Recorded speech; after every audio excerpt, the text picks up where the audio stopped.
Hey there, sleepy wasteland wanderers. Tonight, we're diving into the haunting beauty of the Fallout universe, where broken cities whisper forgotten stories, and every shadow hides a tale of survival. I'll be your guide through these glowing ruins, sharing quiet moments of hope, resilience, and the eerie calm of a world long gone. So, get cozy, dim the lights, and let the hum of your Pip-Boy light our way. Don't forget to like, subscribe, and check out our full Fallout playlist for more sleepy stories from the wasteland. And if there's a Fallout tale you want to hear next, drop it in the comments. Now, close your eyes, breathe deep, and drift into the world of Fallout, where dreams wander just beyond the horizon.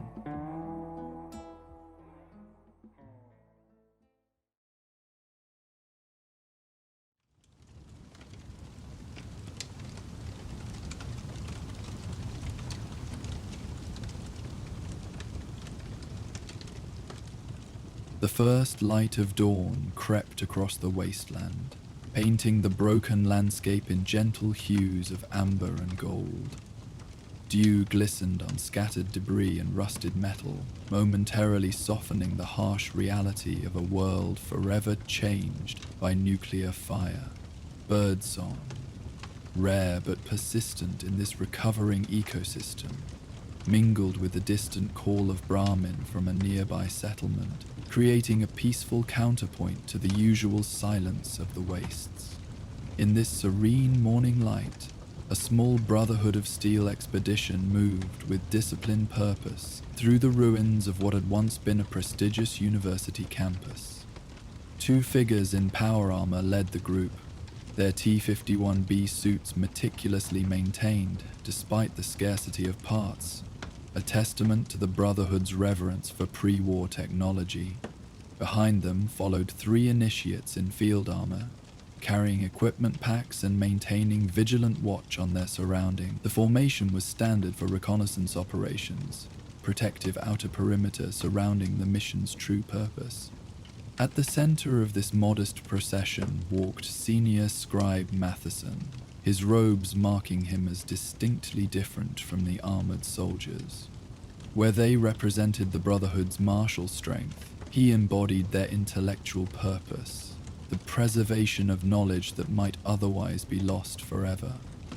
His weather-worn face carried the calm confidence of someone who had devoted decades to this purpose, each new discovery adding purpose to a lifetime of careful study. "University library should be just ahead," observed Paladin Jameson, her voice slightly mechanical through her helmet's speaker system.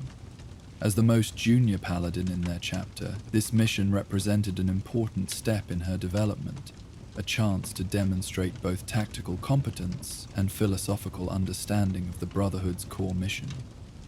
Reconnaissance teams reported minimal activity in this sector. Most scavengers have already stripped the visible technology. Scribe Matheson nodded thoughtfully, his eyes scanning the crumbling buildings ahead with practiced assessment. "Surface technology, yes, but our archives suggest this facility housed a classified military research division. Their most valuable records would have been stored in protected underground sections, likely overlooked by common salvage operations." The university grounds stretched before them, once manicured lawns now overgrown with radiation-adapted vegetation, elegant walkways cracked and displaced by 2 centuries of neglect, classroom buildings standing as hollow shells, with empty window frames like sightless eyes watching their approach. Unlike the complete devastation that characterized some areas, the campus had suffered the more subtle destruction of abandonment rather than direct bombing, leaving many structures partially intact beneath creeping vines and weathered facades. Night Sergeant Ellis, the second power-armored figure, maintained disciplined vigilance as they approached the main library building. Initiates, establish perimeter security, standard observation pattern, minimal profile.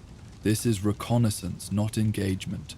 Report any movement immediately, but hold positions unless directly threatened. The initiates acknowledged with the practiced efficiency of those well-trained in Brotherhood protocols, each moving to predetermined positions that provided both coverage of potential approach vectors and concealment from casual observation. Their movements carried the slightly stiff formality of soldiers still growing accustomed to their roles, eager to prove themselves worthy of advancement within the Brotherhood's structured hierarchy. The library itself rose before them, a classical structure with grand columns supporting what remained of an ornate entrance. Unlike many buildings that had collapsed entirely, this one maintained much of its structural integrity, though nature had begun its slow reclamation. Vines climbed halfway up the columns, sections of roof had given way to create wells of natural light inside, and the grand staircase leading to the entrance had cracked and shifted under centuries of weather exposure. Impressive construction, noted Matheson as they paused to assess the entrance. Pre-war universities often built these central libraries to last centuries, even before they anticipated nuclear war. The symbolic importance of knowledge preservation. He trailed off, the parallel to their own mission hanging unspoken in the air between them. Paladin Jameson conducted a methodical structural assessment, her training focused on practical concerns rather than historical appreciation. Main entrance appears stable enough for access. Interior conditions unknown. Recommend standard search pattern with attention to structural integrity. These older buildings can become unstable in unpredictable ways. The interior of the library greeted them with the solemn stillness of forgotten knowledge. Dust motes danced in shafts of light that penetrated through collapsed ceiling sections, illuminating rows of bookshelves, still standing in regimented formation. Most books had succumbed to time and exposure, covers warped, pages yellowed or mildewed, their knowledge rendered inaccessible by environmental decay. The air carried the distinctive scent of old paper and gradual decomposition, the physical representation of information returning slowly to the earth. Sad testament to knowledge lost, Matheson observed, running a finger along a shelf of deteriorated books, but not our primary objective. The military archive would have been housed separately from the main collection, likely with independent environmental controls and security systems. We need to locate access points to the sub-level facilities. They moved through the library with careful precision, power armor footsteps unnaturally loud in the reverential quiet. Their tactical lights illuminated darker corners where natural light couldn't penetrate, revealing reading rooms with tables still positioned for students long turned to dust, administrative offices with pre-war announcements still pinned to bulletin boards, computer terminals whose screens had gone dark centuries ago.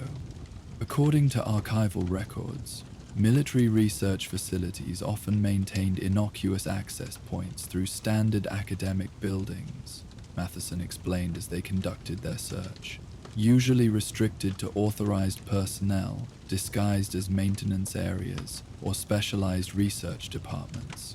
Look for sections that seem structurally different from the main library design. As they continued their methodical exploration, Paladin Jameson's attention was drawn to a section that differed subtly from the open design characterizing most of the library. This area has reinforced wall construction, she noted, examining what appeared to be a standard administrative office section. Different material composition than surrounding structures, possibly concrete beneath decorative facade. This observation proved insightful, as further investigation revealed a door marked simply Authorized Personnel Only, Department of Historical Preservation, at the end of an otherwise unremarkable corridor. Unlike the wooden doors throughout most of the library, this one was metal, with an electronic security system that had long since lost power. Excellent observation, Paladin, Matheson acknowledged with genuine approval. The historical preservation designation was often used as cover for classified research divisions. Military planners appreciated the irony of hiding their most advanced projects behind innocuous academic terminology. Night Sergeant Ellis examined the security door with professional assessment. Electronic lock, military grade but without power. Physical mechanism appears intact. I can bypass without breaching explosive entry protocols. With practiced efficiency, Ellis removed a specialized tool from his equipment pack, a Brotherhood-modified lock bypass system designed specifically for pre-war electronic security. While clearly technological in nature, the tool reflected the Brotherhood's philosophy of controlled innovation, developing necessary equipment to access and preserve pre-war knowledge rather than creating new technologies that might repeat past mistakes. The security door released with surprising smoothness after Ellis's careful work. Internal mechanisms still functional despite centuries without maintenance. Beyond lay a stairwell descending into darkness, concrete construction replacing the more decorative design of the main library.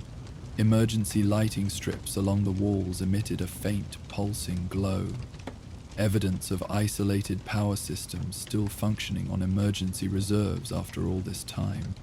Remarkable, Matheson breathed, his scholarly enthusiasm momentarily overcoming professional detachment. Backup power systems still functional after 2 centuries. This facility must have had significant priority to receive such robust engineering. Paladin Jameson took point position as they descended, tactical awareness heightened in the confined space of the stairwell. Proceeding with caution, unknown conditions ahead, maintain communication discipline and alert status. The stairwell led them deeper beneath the university, the temperature noticeably cooling as they descended, past what would have been standard basement levels. The emergency lighting created pools of dim illumination separated by deeper shadows, giving their descent an almost ceremonial quality. After 3 flights, they reached another security door, this one marked with military insignia and the designation Archival Section Clearance Level 4 Required. This matches our intelligence parameters, Matheson confirmed. Level 4 clearance typically indicated technological documentation of significant military value, exactly the kind of knowledge the Brotherhood was formed to preserve. Night Sergeant Ellis again applied his technical skills to the security system, this one more sophisticated than the upper entrance. More complex encryption, but following standard military protocols. Brotherhood archives on these systems are quite thorough. His tone carried the subtle pride of someone whose organization had maintained crucial technical knowledge that others had lost, the validation of the Brotherhood's core mission. As the second security door yielded to Ellis's expertise, a subtle change in air pressure suggested they were entering a sealed environment. The space beyond revealed itself gradually as their tactical lights penetrated the darkness.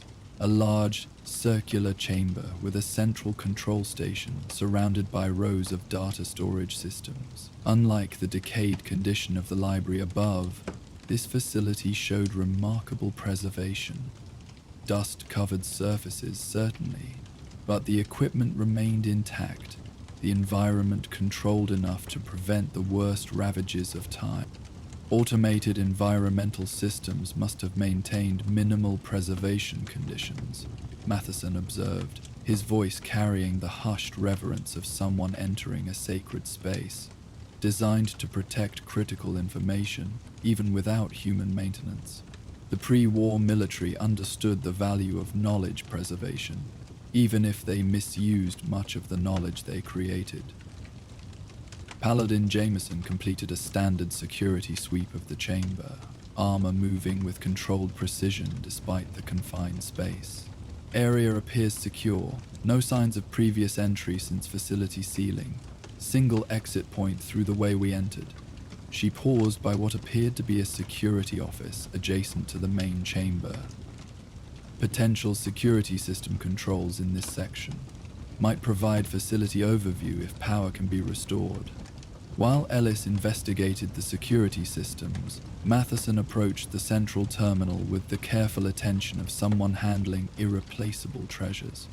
His fingers brushed dust from the control surfaces, revealing sophisticated interfaces that had waited silently for human interaction through centuries of abandonment. Primary data repository, he announced after a preliminary assessment, designed for long-term storage of critical research materials.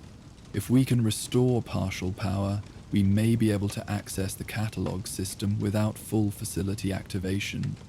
The Brotherhood team settled into their specialized roles with practiced efficiency.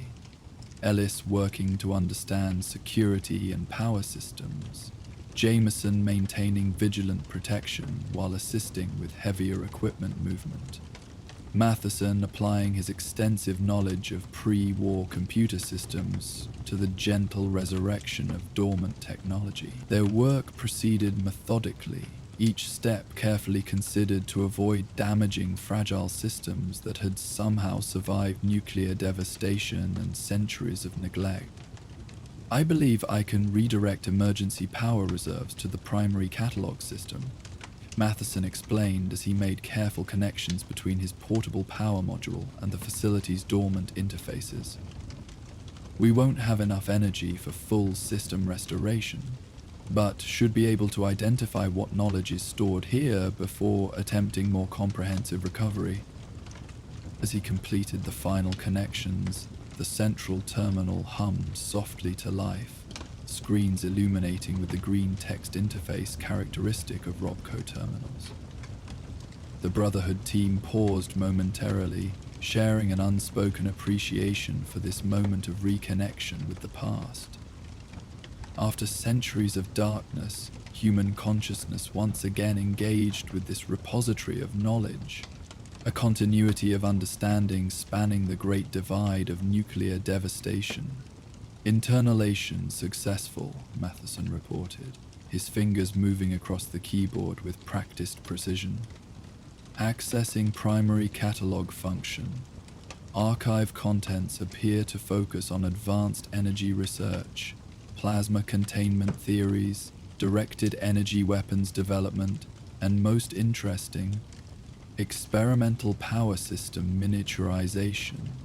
Paladin Jameson recognized the significance immediately.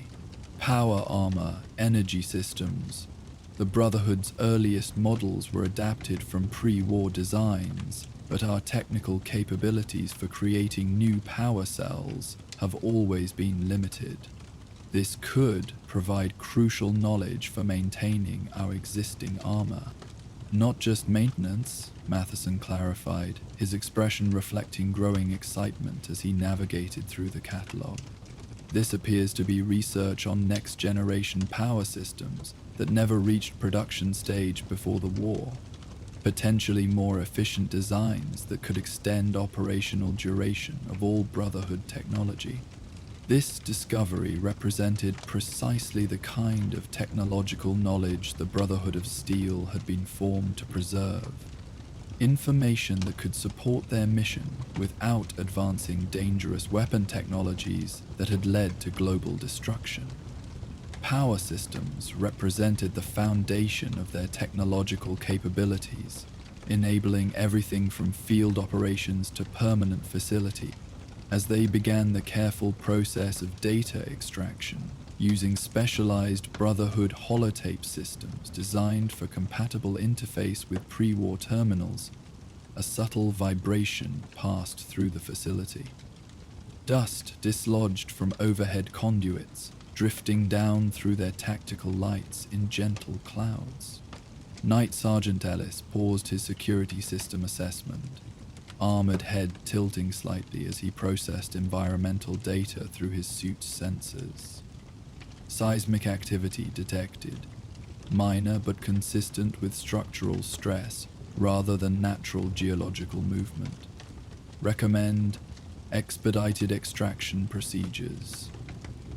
Paladin Jameson immediately moved to a position, allowing visual assessment of their entry route. The building above has stood for centuries, but our passage may have disturbed load-bearing elements already weakened by time. This facility was designed to withstand significant trauma, but the library above was not. Another tremor, stronger than the first, confirmed their concerns. A section of ceiling conduit detached at one end, swinging down before hanging suspended from remaining connections. The central terminal flickered momentarily before power stabilized from Matheson's portable unit. "We need to prioritize," the scribe announced, focusing on practical necessities despite the treasure trove of knowledge surrounding them. "There's more here than we can extract in one operation, especially with compromised structural integrity. We must identify the most critical data for immediate preservation."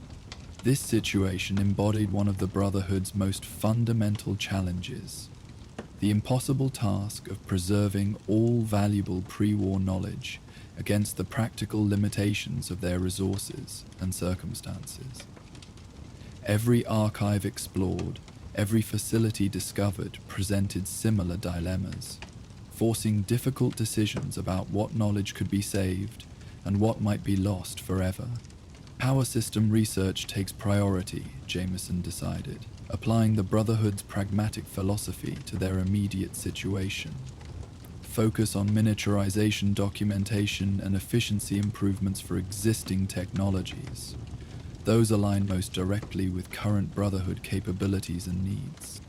Matheson nodded agreement, fingers working with increased urgency, but undiminished precision across the terminal interface.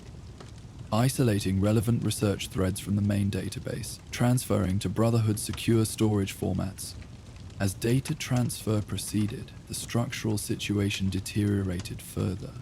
A more substantial tremor shook the facility, this one accompanied by the unmistakable sound of significant structural failure somewhere above them. Dust and small debris rained down from ceiling junctions, and the emergency lighting flickered noticeably. Time constraint becoming critical, Ellis reported, his sensor package providing more detailed structural analysis than human perception alone could achieve. Detecting progressive failure in multiple support structures above this level. Recommend maximum 12 minutes remaining before extraction becomes potentially impossible. This assessment transformed their methodical work into a more urgent operation, though still conducted with the careful precision their mission required. Damaging irreplaceable data through haste would defeat their purpose as surely as being trapped by structural collapse. Matheson continued data extraction, now focusing exclusively on the most essential research components, while Jameson and Ellis prepared equipment for rapid departure once the knowledge preservation task reached minimum acceptable completion. "Something's moving in the security office," Ellis reported suddenly, his attention drawn to motion detected through a partially open doorway where he had been investigating facility systems. Mechanical, rather than organic signature. From the indicated room emerged what appeared to be a security Protectron, the cylindrical robot moving with the distinctive mechanical gait characteristic of its design. Unlike many such units encountered in the wasteland, this one showed minimal external damage, its protective housing still intact and operational lights functioning normally. "Unintended access detected," it announced in the synthesized voice common to its model. "Identification required. Security procourse. Anti-occupation offered." This unexpected development added complication to their already time-sensitive situation. Standard Brotherhood protocol when encountering automated security systems offered two approaches: immediate neutralization if the system presented clear threat, or override attempts if the robotic unit might contain valuable data or assistance capabilities. Brotherhood of Steel diplomatic override protocols. Jameson responded immediately, using standardized language developed through decades of Brotherhood interaction with pre-war security systems. Emergency knowledge preservation operation in progress. Facility structural integrity compromised. Security assistance required. The Protectron paused its advance. Internal systems processing this unexpected input against program parameters. After a moment that seemed extended by their urgent circumstances, its mechanical voice responded. Emergency protocols acknowledged. This unit designated Security Monitor 3A. How may this unit assist authorized personnel?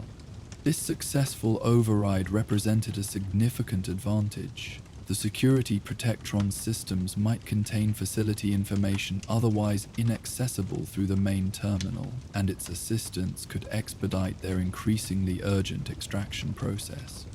Security Monitor 3A. We require immediate access to power system, research files, and safe extraction route information, Matheson directed. Understanding that pre-war robots responded best to clear, specific instructions. Facility experiencing structural failure. Critical knowledge preservation mission.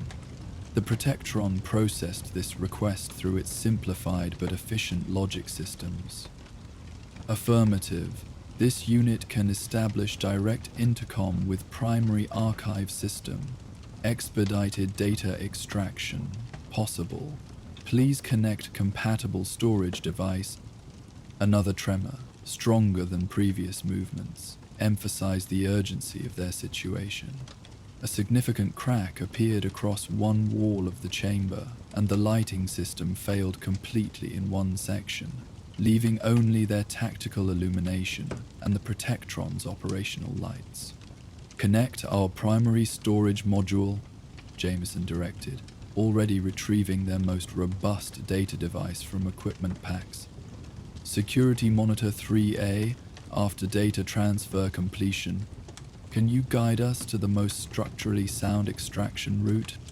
Affirmative. This unit maintains current structural ingressity data through Facility Sensor Network.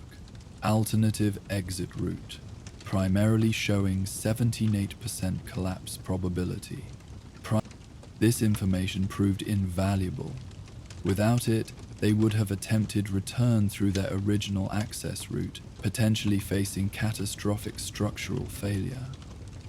Brotherhood training emphasized adaptive response to changing conditions, but without the Protectron's facility-specific data, they would have faced significantly higher risk during extraction.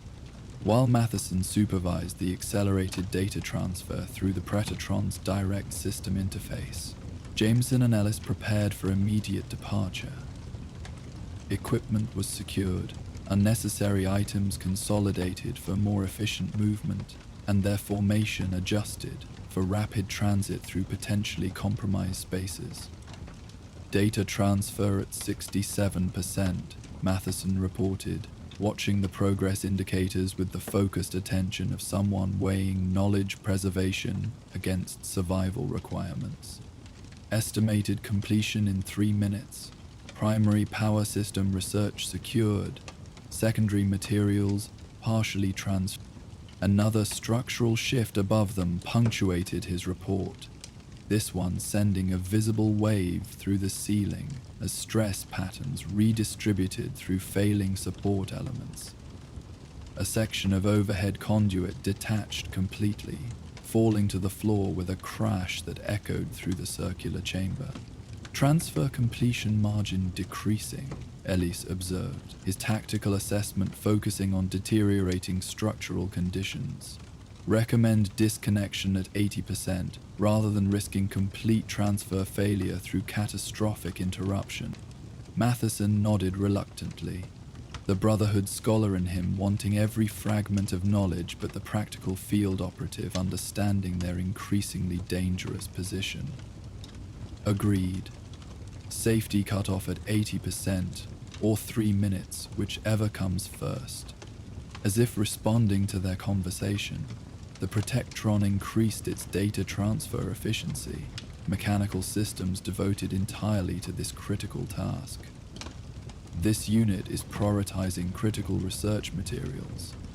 In transfer sequence, power system secured at priority level 1, weaponing applications segregated as specified in Brotherhood diplomatic protocols.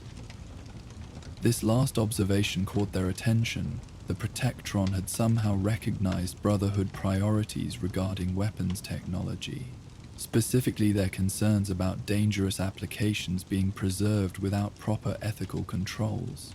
Either its programming contained remarkable adaptive elements, or previous Brotherhood expeditions had encountered similar systems and established recognition patterns within security networks. Transfer reaching completion threshold, Matheson announced as indicators approached their predetermined safety margin. Disconnecting primary storage module. Security Monitor 3A, please prepare to guide us through alternate extraction route. Transferred complex at 83% of targeted materials. This unit will lead to maintenance, access, tunnel. Please follow with caution. Structural ingregatory decrement on exponential curve. They disconnected from the central terminal as another tremor shook the facility, this one strong enough to dislodge several ceiling panels completely. The Protectron led them with mechanical efficiency toward a service door partially concealed behind storage units, its programming evidently including detailed facility maps inaccessible through the main terminal systems. The maintenance tunnel beyond presented a stark contrast to the archive chamber. Utilitarian concrete construction with exposed conduits and minimal lighting, designed for function rather than the symbolic importance conveyed by the main research areas. The Protectron's built-in illumination provided guidance through sections where emergency lighting had failed entirely, its mechanical voice occasionally offering directional updates as they navigated the narrow passage. Structural integrity optimal in this section. Maintenance tunnels constructed to withstand greater stress factors than research facilities, designed for emergency personal movement during catastrophic events. This pragmatic engineering decision, made by nameless pre-war designers who could never have anticipated the specific apocalypse that arrived, now provided their best chance for successful extraction with the invaluable knowledge they had recovered. The Brotherhood team moved with coordinated efficiency through the tunnel system, power armor adjusting to the confined space with practice adaptation, Matheson protecting their precious data storage devices with the care appropriate for irreplaceable treasures. After several minutes of tense progress through the maintenance system, the Protectron led them to an access hatch positioned at an upward angle. Emergency exit point leads to surface approximately 120 meters from main facility entrance. Structural ingredient readings indicate safe passage. Night Sergeant Ellis took position at the hatch, preparing to secure their exit point before the others emerged. Standard security protocols for unknown surface conditions. I'll establish perimeter assessment before full team extraction. The hatch opened with surprising ease given its age, revealing a short ladder leading to what appeared to be a maintenance shed, positioned some distance from the main university buildings. Ellis ascended first, armor moving with the careful precision required in potentially unstable structures. Tactical systems already scanning for potential threats before he had fully emerged. Extraction point secure, he reported moments later. Minimal structural damage in this area. Clear line of sight to extraction rendezvous coordinates. Initiates maintaining position as directed. The Brotherhood team completed their extraction with methodical efficiency. Matheson emerging last with their secured data modules, preceded by the Protectron, whose assistance had proven invaluable. As they established safe distance from the library building, A substantial section of the roof collapsed inward with a sound like distant thunder, visible confirmation that their departure had not come a moment too soon. Fascinating that the security Protectron accompanied us to the surface, Jameson observed as they moved toward their rendezvous position where the initiates maintained watch. Pre-war security protocols typically restricted automated units to their assigned protection zones. This unit's primary directive includes preservation of critical research materials, the Protectron explained, its mechanical voice somehow conveying purpose despite its synthetic nature. Your identification as knowledge procephalists aligns with core programming materials. This unit will assist with material protection until secure storage achieved. Matheson exchanged a meaningful glance with Paladin Jameson. This unexpected development offered interesting possibilities. Brotherhood protocols regarding automated systems were generally cautious, but a pre-war security unit specifically programmed for knowledge protection represented a potentially valuable resource rather than typical wasteland hazard. The Brotherhood of Steel maintains secure archive facilities specifically designed for knowledge preservation, Matheson explained to the robot, his tone respectful rather than commanding. Your assistance would be welcomed if your programming permits extended operation beyond this facility. This unit's operational parameters include knowledge escort duties when Pinup's facility compromised. Will accompany authorized personnel to secure alternative storage location. As they rejoined the initiates and began their journey back to Brotherhood territory, the morning sun had risen fully above the wasteland horizon. Its light revealed both destruction and renewal across the landscape. Collapsed buildings and broken infrastructure standing alongside adapted vegetation and wildlife that had found new equilibrium in the changed world. The Brotherhood team moved with purposeful coordination through this complex terrain, their formation protecting both the knowledge they had recovered and the unexpected mechanical ally who had chosen to accompany them. Their mission embodied the Brotherhood's highest purpose. Not conquest or power accumulation, but the careful preservation of knowledge that might otherwise be lost forever. The data modules they carried contained information that could substantially improve their technological sustainability, particularly the power systems that enabled all their operations. Yet perhaps equally valuable was the living example they provided for the initiates observing their work, the patient, methodical dedication to recovery rather than destruction, preservation rather than exploitation. As Brotherhood territory appeared on the horizon, a repurposed pre-war military bunker now serving as their chapter's primary base, Paladin Jameson allowed herself a moment of quiet satisfaction.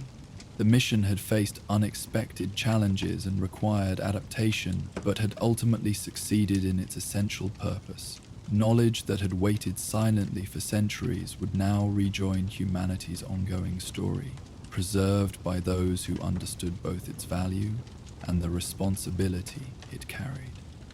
The data they had rescued would be analyzed by Brotherhood's scribes, its applications carefully evaluated against their organizational principles, its implementation measured and controlled rather than recklessly deployed. Some might view such caution as unnecessarily restrictive, but the Brotherhood's founding philosophy recognized that humanity's greatest technological achievements and most catastrophic failures often sprang from the same unconstrained innovation. Wisdom required not just knowledge preservation, but thoughtful discernment about its application. While the Brotherhood team returned with their precious archival findings, elsewhere in the wasteland, a solitary paladin watched the same morning sun from a remote listening post high in the mountains. His radio equipment hummed with the soft electronic patterns of constant scanning, searching for signals across the emptiness. As the Brotherhood patrol delivered their recovered knowledge to secure archives, our next tale beckons from that isolated outpost where a lone guardian faces a difficult choice. Join us for Radio Silence. Twilight painted the mountain ridges in hues of amber and violet, the setting sun casting long shadows across the rugged terrain. A gentle wind swept through pine trees that had adapted to post-war conditions, their needles rustling in peaceful conversation as darkness gradually claimed the wilderness. Stars emerged in the deepening sky, brilliant pinpricks of ancient light, unchanged by the nuclear reshaping of the world below them.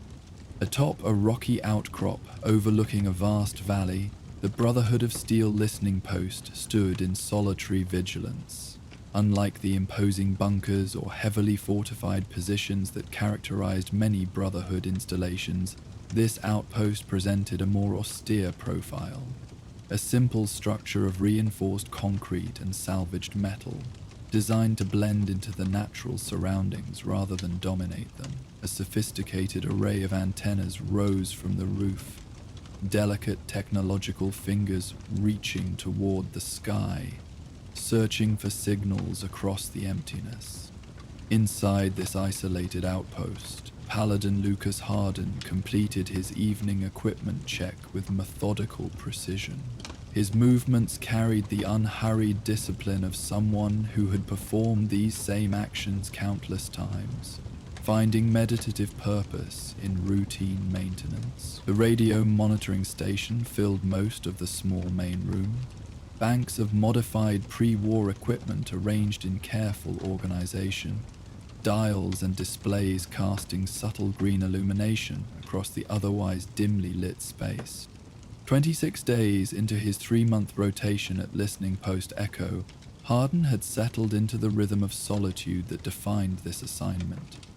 The Brotherhood maintained these remote monitoring stations throughout their territories, isolated outposts where a single paladin could monitor vast regions for technological signatures or communication patterns that might indicate valuable pre-war equipment or potential threats. Such duty represented both honor and challenge, recognition of a paladin's self-sufficiency while testing their commitment to Brotherhood principles without the reinforcement of constant companionship. Harden's power armor stood in its maintenance frame near the outpost entrance, a T-51B model distinguished by the subtle modifications he had incorporated during years of field service. Unlike some Brotherhood members who viewed their armor as primarily symbolic, Harden maintained a craftsman's relationship with his equipment. Each component understood, each system optimized through careful adjustment rather than mere adherence to standard protocols. During his daily perimeter patrols, the armor served as both protection and companion in the mountain silence. The evening's monitoring shift began as darkness claimed the landscape completely. Harden adjusted his headset with practiced efficiency, beginning the systematic frequency scanning that would occupy the next 6 hours. Brotherhood protocol established precise patterns for this monitoring.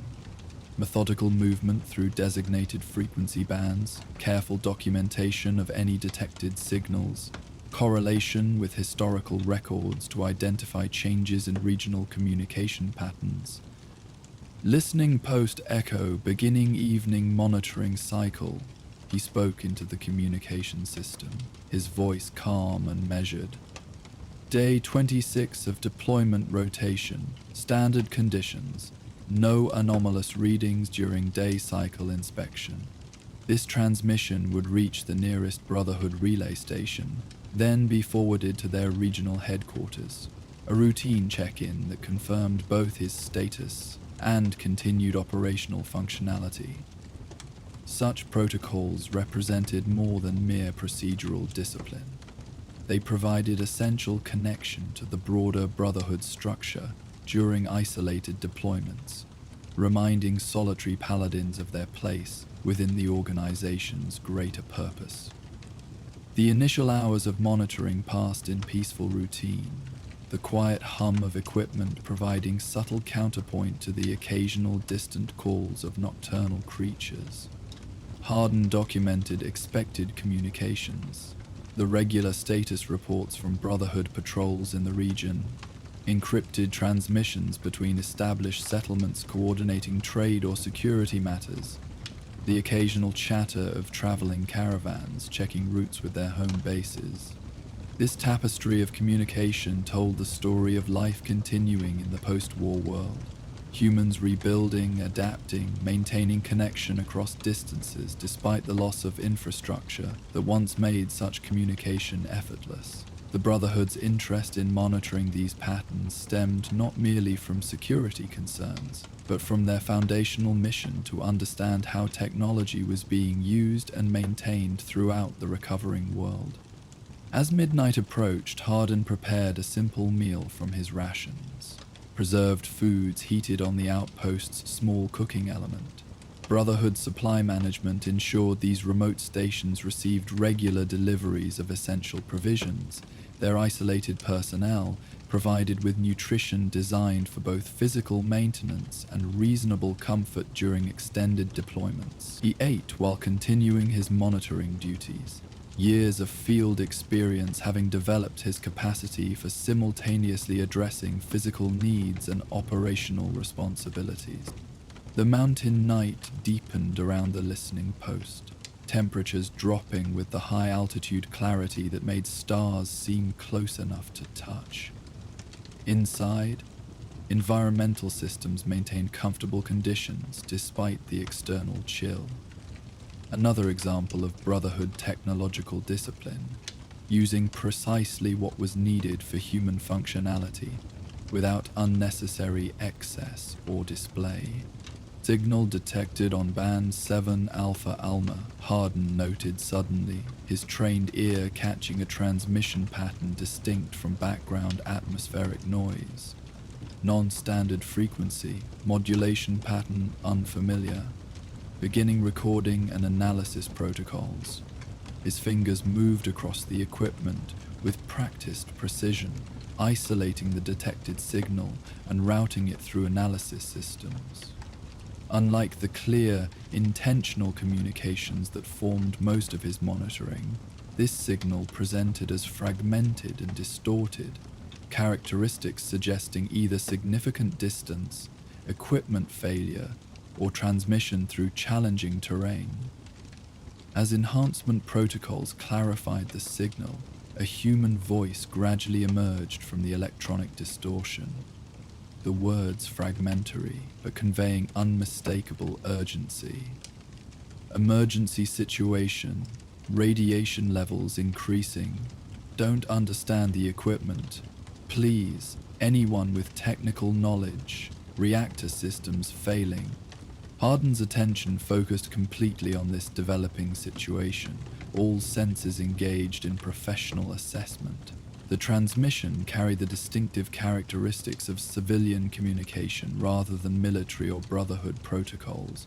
The unstructured urgency of people facing crisis without established emergency procedures. More concerning was the mention of reactor systems, suggesting potentially dangerous technology operating without proper knowledge or control.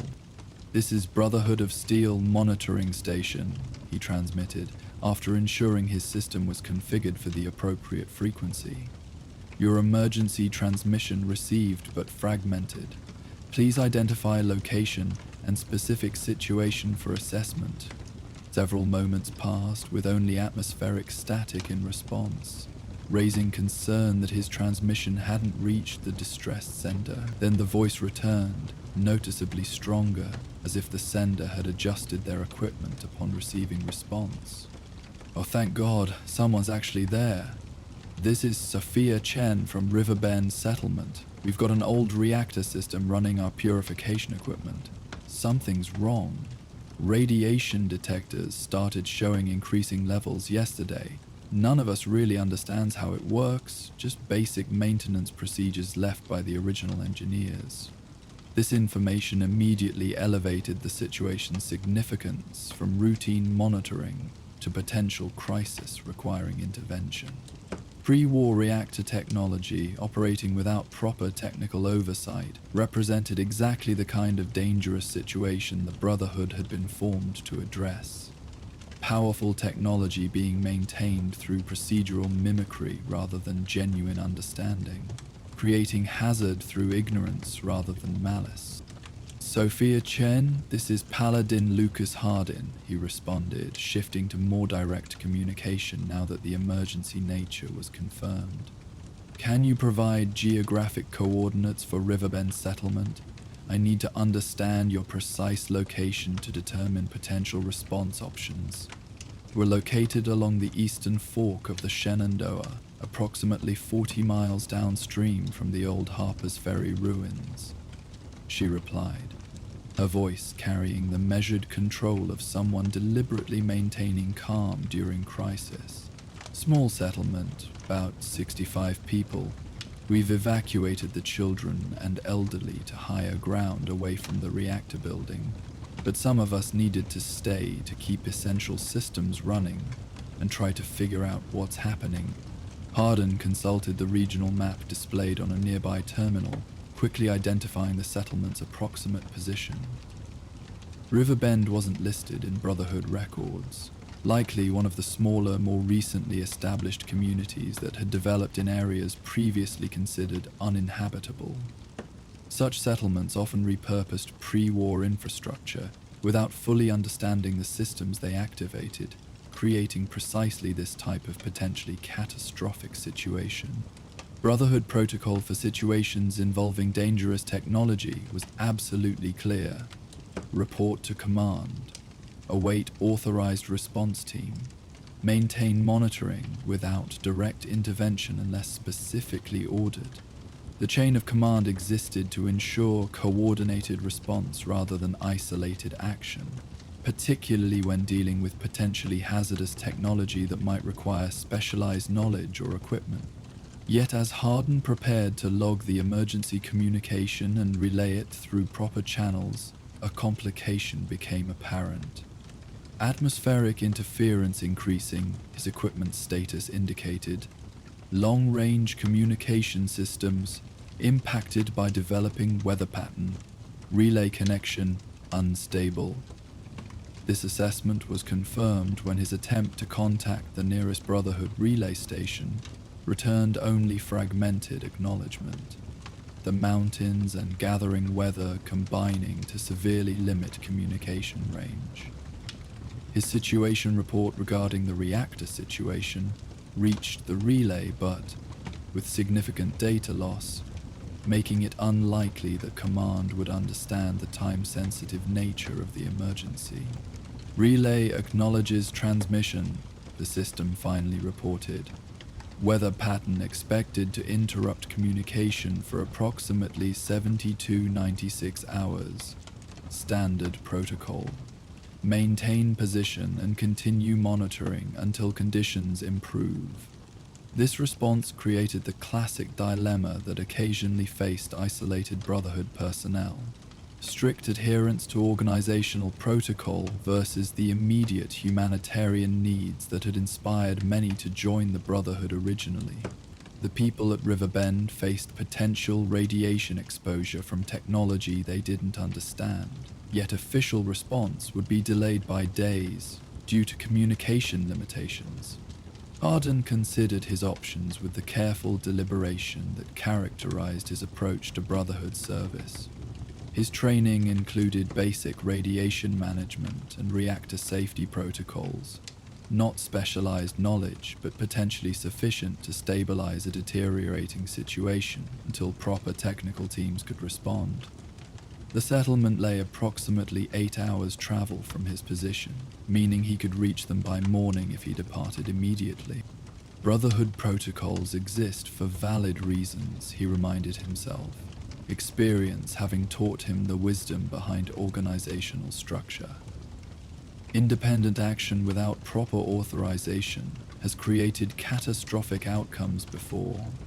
Yet as he considered these protocols, Sophia's voice came through his communication system again. Paladin Hardin. Radiation levels continuing to increase. We've moved everyone we can away from the facility, but our water purification depends on the reactor's power output. There's no other water source nearby that isn't heavily contaminated. This additional information shifted the immediate humanitarian crisis from potential radiation exposure to imminent clean water shortage. Children and elderly evacuees facing dehydration within days if the situation remained unresolved. The Brotherhood's fundamental mission involved both controlling dangerous technology and protecting innocent civilians from technological threats, sometimes creating tension between procedural discipline and immediate humanitarian response. After careful consideration, Hardin made his decision. Sophia, I'm going to attempt to reach your settlement. I have training in basic radiation management protocols that might help stabilize your situation. Continue monitoring radiation levels and maintain maximum safe distance from the reactor facility. I'll contact you again when I'm approximately 1 hour from your location. This decision made, Hardin moved with focused efficiency to prepare for departure. His power armor was already at optimal maintenance status due to his daily attention. Power cells charged, joints properly calibrated, environmental systems functional. He gathered essential equipment for radiation management, detection equipment, basic decontamination supplies, technical documentation relevant to civilian reactor systems stored in his personal database. The Brotherhood's approach to field operations emphasized comprehensive preparation and self-sufficiency. Each paladin trained to function effectively with minimal support when necessary. Hardin's field pack contained carefully selected tools and supplies for extended independent deployment. Water purification equipment, concentrated rations, medical supplies sufficient for treating basic injuries, specialized tools for technological assessment, and limited repair capabilities. Before departing, he recorded a detailed situation report in the outpost's secure log, detected emergency transmission from civilian settlement designating itself Riverbend, reported reactor malfunction creating radiation hazard and threatening water purification capabilities. Approximately 65 civilians affected, including children and elderly. Communication relay compromised by atmospheric conditions. Proceeding to location to provide emergency technical assistance and radiation management until authorized Brotherhood response team can be deployed. This action taken under Paladin Field Authorization Protocol 7338. Humanitarian emergency involving uncontrolled technology presenting immediate civilian hazard. This formal documentation reflected the Brotherhood's balance of hierarchical structure and field autonomy. Strict protocols directing most actions, while acknowledging that isolated personnel sometimes needed authority to make independent judgments when communication with command structure was compromised. By invoking specific field authorization protocols, Hardin demonstrated both his understanding of Brotherhood regulations and his assessment that this situation met the criteria for justified independent action. He secured the listening post according to standard departure protocols, automated systems configured to maintain basic monitoring and record any significant signals during his absence. The Brotherhood's technological discipline ensured such systems functioned reliably even without human supervision. Another example of their measured approach to technology, using automation as tool rather than replacement for human judgment. The mountain knight embraced him as he emerged from the outpost, stars providing sufficient illumination for his power armor's enhanced visual systems.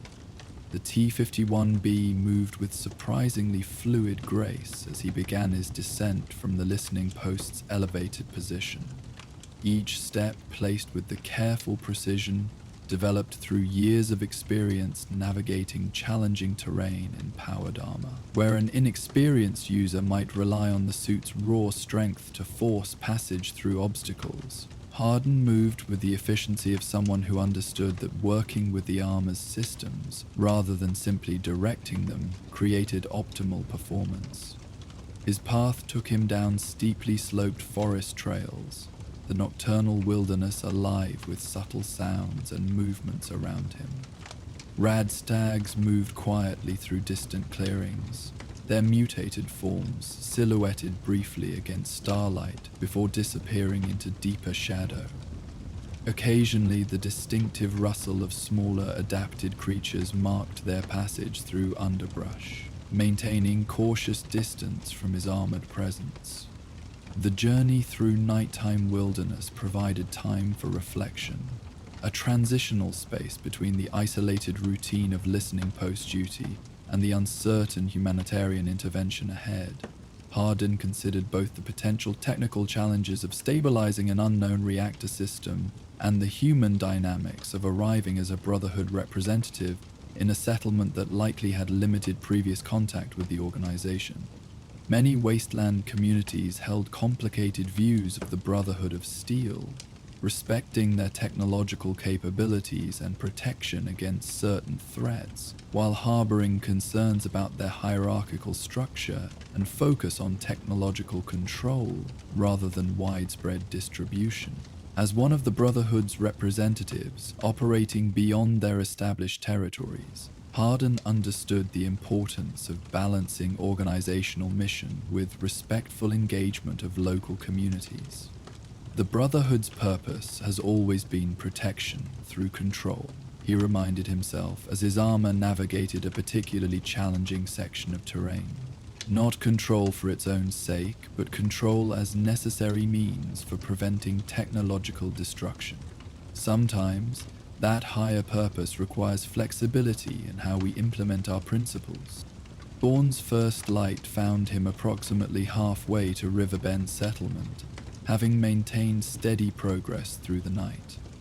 Brotherhood power armor enabled such sustained travel, environmental systems regulating temperature and filtering air, power distribution optimized for extended operation rather than combat intensity. He paused briefly as full daylight emerged, using a small clearing to verify his navigation and check radiation levels in the surrounding environment. Baseline radiation within expected parameters for the region, his equipment confirmed. No anomalous readings indicating widespread contamination from reported reactor malfunction. This assessment suggested the situation remained contained to the immediate vicinity of the settlement, rather than creating broader environmental hazard. A positive indication that intervention might still prevent catastrophic containment failure. Harden resumed his journey with renewed purpose, now moving through terrain gradually transitioning from mountain wilderness to the more open valley landscape surrounding the river mentioned in Sophia's transmission. As midday approached, he established communication contact again. Riverbend Settlement. This is Paladin Harden. Currently approximately 1 hour from your location based on geographical markers. Please provide update on current situation and any changes in radiation readings.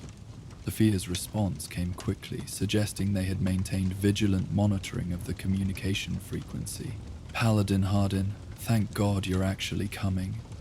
Radiation levels have stabilized but remain elevated. We've established a perimeter around the reactor building with our limited detection equipment. Our technical specialist Elijah has been reviewing the maintenance logs to identify when the problem might have started. Maintain your safety protocols, Harden advised. Even stable radiation levels present cumulative exposure risk. I'll approach from the western ridge to get overview of your settlement layout before entry.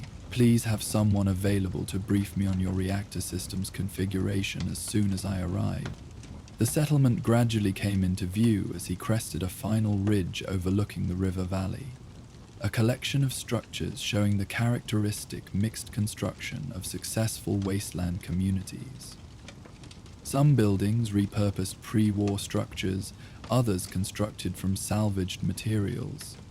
The overall arrangement showing thoughtful design focused on practical needs rather than visual uniformity. Small agricultural areas surrounded the main settlement, crops carefully arranged to maximize limited arable land. Most notable was a concrete structure near the river's edge, distinct from the more improvised construction elsewhere in the settlement. Its utilitarian design and reinforced construction suggested pre-war industrial purpose, likely the water treatment facility mentioned in their communications. A small group of people had gathered at the settlement's western approach, evidently alerted to his arrival by lookouts positioned on elevated platforms around the perimeter. Hardin approached openly, power armor moving at deliberately measured pace to avoid presenting unnecessarily intimidating presence.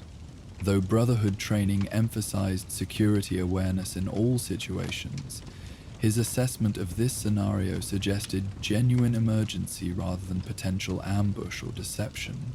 The radiation readings on his equipment already confirming elevated levels consistent with the reported reactor malfunction. A woman stepped forward as he reached the settlement boundary, her practical clothing and confident posture suggesting leadership position. Paladin Hardin, I'm Sophia Chen. Thank you for coming. Most people thought I was crazy trying to contact the Brotherhood. Said you'd never help a settlement this small. The Brotherhood's mission includes preventing technological hazards regardless of settlement size. Hardin responded, his voice slightly mechanical through the armor's external speakers. He removed his helmet, considering the human connection more important than protocol in this situation. Dangerous technology, uncontrolled, presents risk to everyone in the region, not just immediate populations. His face revealed a man in his early 40s, features weathered by years of wasteland exposure but eyes carrying the focused intelligence characteristic of Brotherhood field officers. The contrast between human face and imposing armor created a transitional space between organizational representation and personal engagement. Exactly the balanced approach needed for effective intervention in civilian communities. Let me show you the situation, Sophia offered, gesturing toward the concrete facility. We've maintained minimal personnel near the reactor, just enough to prevent complete shutdown of water purification systems. Elijah's our closest thing to a technical specialist, though his knowledge comes more from practical experience than formal training. As they walked through the settlement, Hardin noted the organized response to emergency. Clear evacuation areas established away from the affected facility. Supplies arranged for temporary displacement, lookouts maintaining perimeter awareness despite the internal crisis. These people had created effective community structure despite their limited resources. Another example of human resilience in post-war conditions. The concrete facility revealed itself as a pre-war water treatment plant, likely municipal infrastructure repurposed for settlement use. Engineering logic suggested the reactor mentioned in their communications would be located in the lower levels, providing power for water purification equipment housed in the main structure. A young man emerged from the building entrance as they approached, removing a makeshift protective mask constructed from filtered fabric and salvaged goggles. You actually got a Brotherhood paladin to come? He asked Sophia with evident surprise, studying Hardin with undisguised curiosity. I figured we'd be on our own like usual. This is Elijah, our reactor specialist, Sophia introduced him. Self-taught but genuinely gifted with technical systems. He's kept our purification equipment running despite having minimal formal resources. Hardin acknowledged the young man with respectful attention, recognizing the valuable practical knowledge often developed by wasteland technicians despite lacking Brotherhood's formal training methods. I'll need you to show me the reactor configuration and explain what maintenance procedures you've been following. The more I understand about your normal operations, the better I can identify what might have changed. Elijah led them into the facility with obvious pride in his technical responsibility, despite the current emergency. System was already here when the settlement was founded 15 years ago.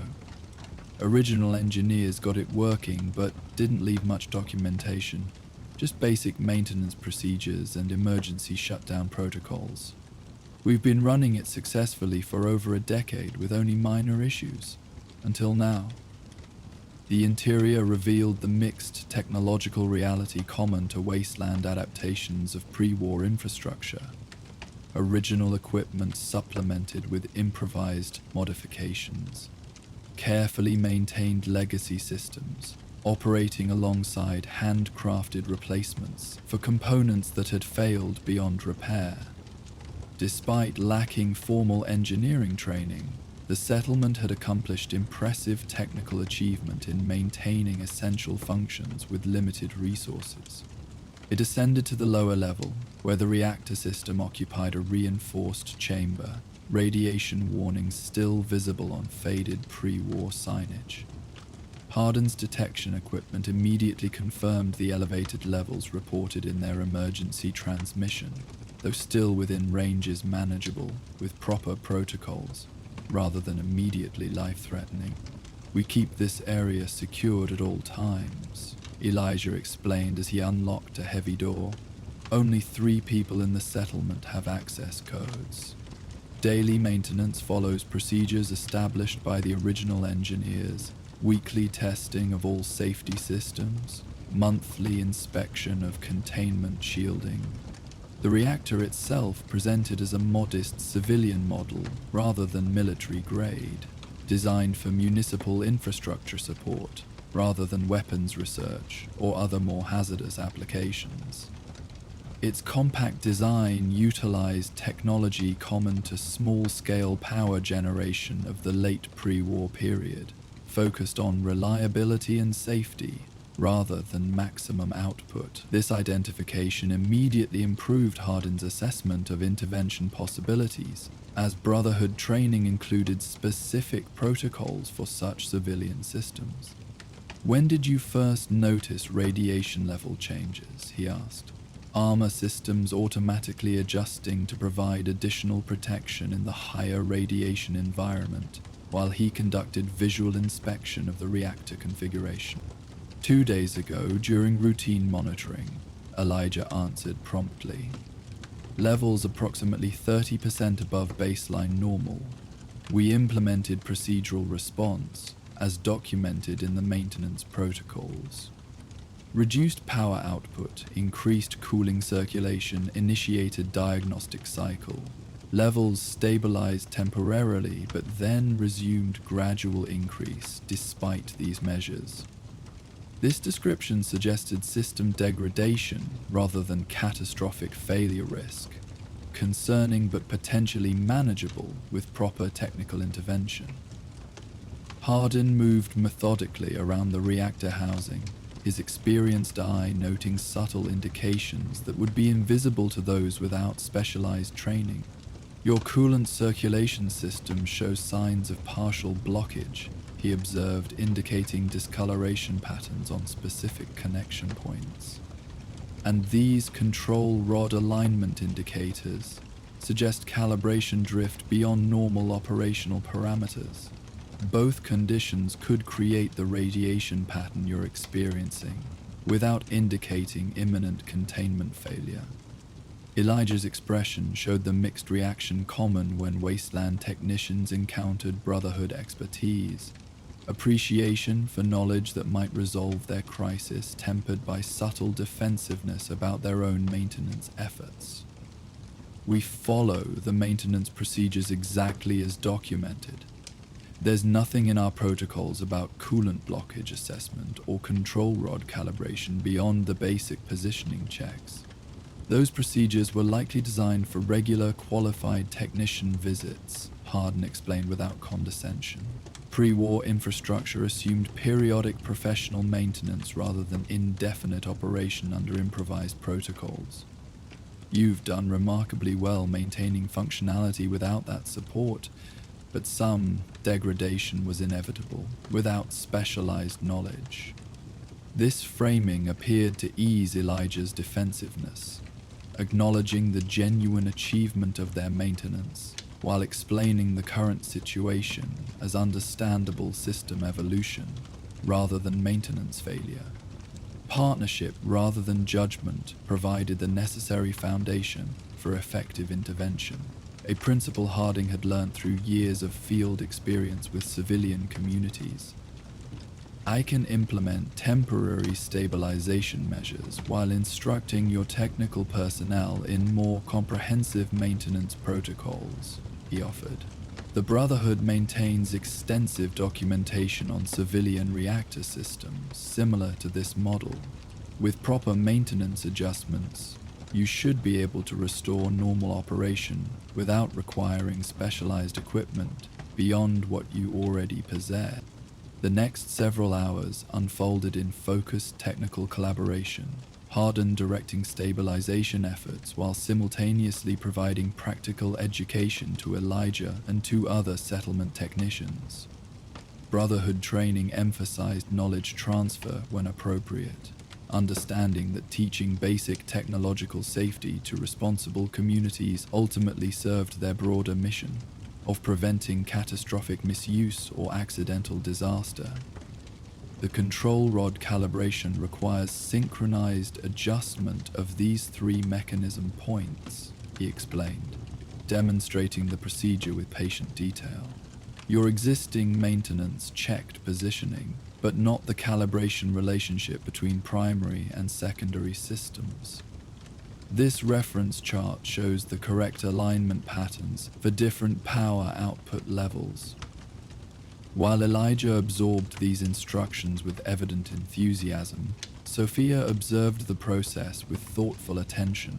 Her leadership perspective focused on both immediate crisis resolution and long-term community implications. The Brotherhood doesn't typically share technical knowledge this freely, she noted during a brief pause in the work. Most stories we hear suggest you prefer keeping communities dependent on your assistance rather than teaching self-sufficiency. Hardin considered her observation while continuing the calibration process. The Brotherhood's approach is more nuanced than many wasteland stories suggest. Our primary concern is preventing dangerous technology from creating harm, whether through intentional misuse or accidental failure.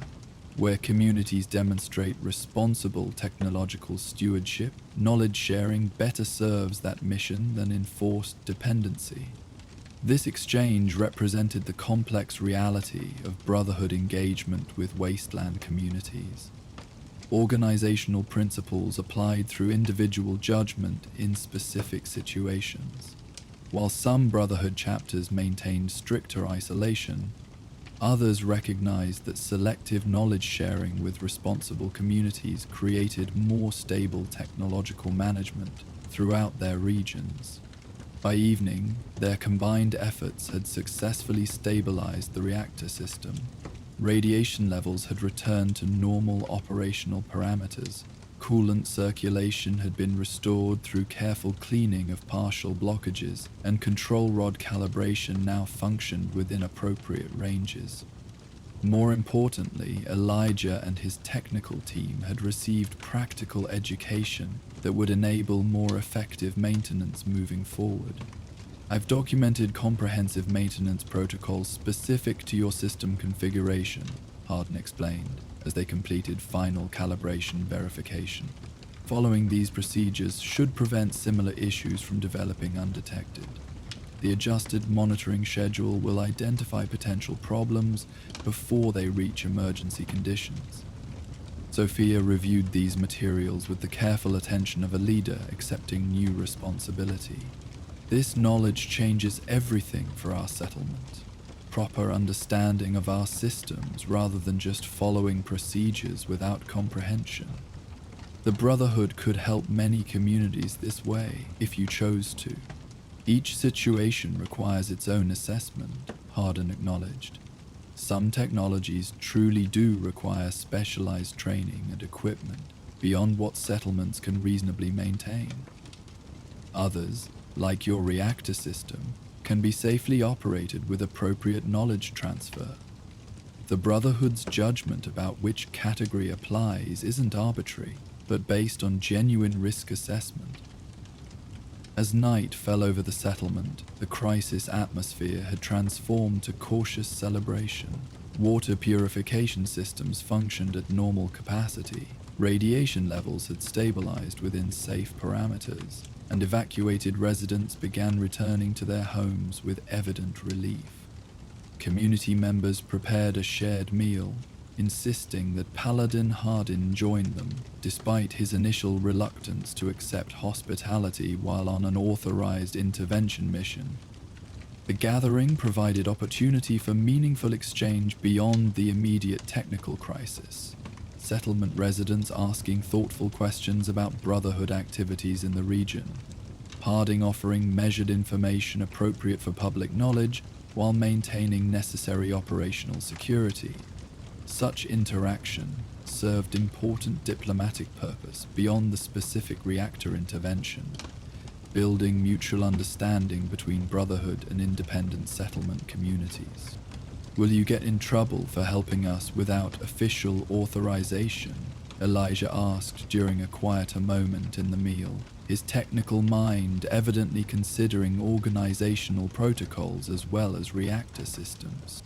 Brotherhood structure includes provisions for field judgment during communication interruption, Hardin explained. "I've documented the situation according to proper protocols. While I may face review of my decision-making process, responding to genuine technological emergency falls within our core mission parameters." As the gathering eventually dispersed, Sophia walked with Hardin to the settlement perimeter where he would begin his return journey to the listening post. The night sky spread above them in vast brilliance, stars remarkably clear in the absence of pre-war light pollution, a rare beauty emerging from civilization's collapse. "Your help saved our community," she acknowledged simply. "Not just fixing the immediate problem, but providing knowledge to prevent future emergencies. The Brotherhood's reputation here will change because of your actions. Technical knowledge without ethical framework creates as many problems as it solves," Hardin responded. "Your community demonstrated responsible stewardship through your careful protocols and limited access controls. That earned trust more than capability alone would justify." This exchange captured the balanced perspective developed through his years of Brotherhood service. Technical expertise guided by ethical consideration, organizational loyalty informed by humanitarian purpose. The Brotherhood's founding principles had always included both technological control and human protection, though individual chapters sometimes emphasized one aspect over the other as organizational evolution continued across different regions. Odin departed the settlement under starlight, power armor once again enabling sustained travel through wilderness terrain. The return journey provided opportunity for reflection on his intervention decision, weighing organizational protocols against the direct humanitarian impact of his actions. Brotherhood discipline required honest self-assessment rather than mere self-justification, recognizing that independent judgment required particularly rigorous examination to prevent gradual drift from foundational principles. By the time he reached the listening post the following afternoon, weather conditions had improved sufficiently for communication systems to function at normal capacity again. He immediately transmitted comprehensive situation report to Brotherhood Command, including detailed documentation of the reactor intervention, knowledge transfer decisions, and assessment of Riverbend settlements' technological responsibility standards. Listening post Echo returning to standard monitoring protocols, he concluded in his transmission. Awaiting command assessment of field intervention decision and further instructions regarding ongoing relationship. with Riverbend settlement technical personnel. The mountain silence embraced the outpost once more as he resumed his assigned duties, monitoring communication frequencies, documenting technological signatures, maintaining vigilant awareness of developments throughout the region. Yet something had subtly shifted in his experience of this isolation. The human connection established through intervention, creating new context for his Brotherhood service. Pre-war technological hubris had created the devastating war that reshaped human civilization. Yet technology, thoughtfully applied, remained essential for rebuilding sustainable communities within the altered world. The Brotherhood's mission navigated this complex reality, preserving beneficial knowledge while preventing repetition of catastrophic mistakes, requiring both rigorous protocol and thoughtful adaptation to specific circumstances. As evening approached again, familiar routine restored through resumed monitoring duties, Hudden found himself occasionally checking the frequency used for communication with Riverbend settlement. Though no emergency transmissions appeared, the connection established through intervention represented potential ongoing relationship between isolated Brotherhood outposts and civilian community, each with knowledge and perspective valuable to the other if mutual respect could be maintained. The Brotherhood preserves technology to protect humanity, he reflected while documenting the day's monitoring results. Sometimes that protection comes through control and restriction, sometimes through education and collaboration. Wisdom lies in discerning which approach best serves our fundamental purpose in each unique situation. Night settled once more over the mountain listening post, stars gradually emerging as darkness claimed the sky. Inside, equipment hummed with electronic purpose, scanning, recording, analyzing the invisible communications flowing through the wasteland below. Paladin Hardened continued his vigilant monitoring, Brotherhood discipline undiminished by his brief departure, yet perhaps enriched by deeper understanding of the communities whose communications passed through his equipment. While the Paladin resumed his solitary duties at the listening post, elsewhere in the wasteland a different kind of Brotherhood mission unfolded. A veteran knight with a damaged power armor leg component moved with careful determination along a dusty trading route. As she approached a Crossroads settlement to seek repairs, memories of her own journey through Brotherhood ranks mingled with curiosity about the settlement's unusual technical capability. As night settles on our solitary radio operator, our next tale beckons from a dusty crossroads where a Brotherhood knight finds unexpected perspective. Join us for The Broken Night. Midday heat shimmered across the wasteland, creating dancing mirages on the horizon where broken asphalt disappeared into the distance. Dust devils swirled occasionally along the ancient highway, brief spirals of motion in an otherwise still landscape. The remains of pre-war vehicles lined portions of the route, silent sentinels slowly returning to the earth through centuries of rust and decay, their once gleaming chrome and steel surrendering to the inevitable processes of time. Along this weathered highway, Night Sergeant Catherine Morgan moved, with the measured progress of someone managing limited resources with careful discipline. Her T-51B power armor, normally capable of covering vast distances with mechanized efficiency, now functioned with noticeable asymmetry. The left leg actuator damaged during her reconnaissance patrol 3 days earlier, rather than the smooth mechanical rhythm that characterized Brotherhood power armor at peak condition. Her progress now included a subtle hitch, each second step slightly delayed as compensatory systems adjusted for the compromised component. The damage had occurred during a routine survey of pre-war communication towers, when structural failure sent a section of metal framework crashing down without warning. While the armor had protected her from serious injury, The impact damaged specialized components in the leg assembly parts, too precise for field repair with her limited equipment. Under normal circumstances, she would have requested extraction by vertibird to the nearest Brotherhood facility, but atmospheric conditions had rendered long-range communication impossible, leaving self-reliant travel as her only option. Brotherhood training emphasized adaptation to equipment limitations, understanding that mechanical perfection could never be guaranteed in field conditions. Morgan had adjusted her power management accordingly, reducing energy flow to non-essential systems while maintaining core life support and basic mobility functions.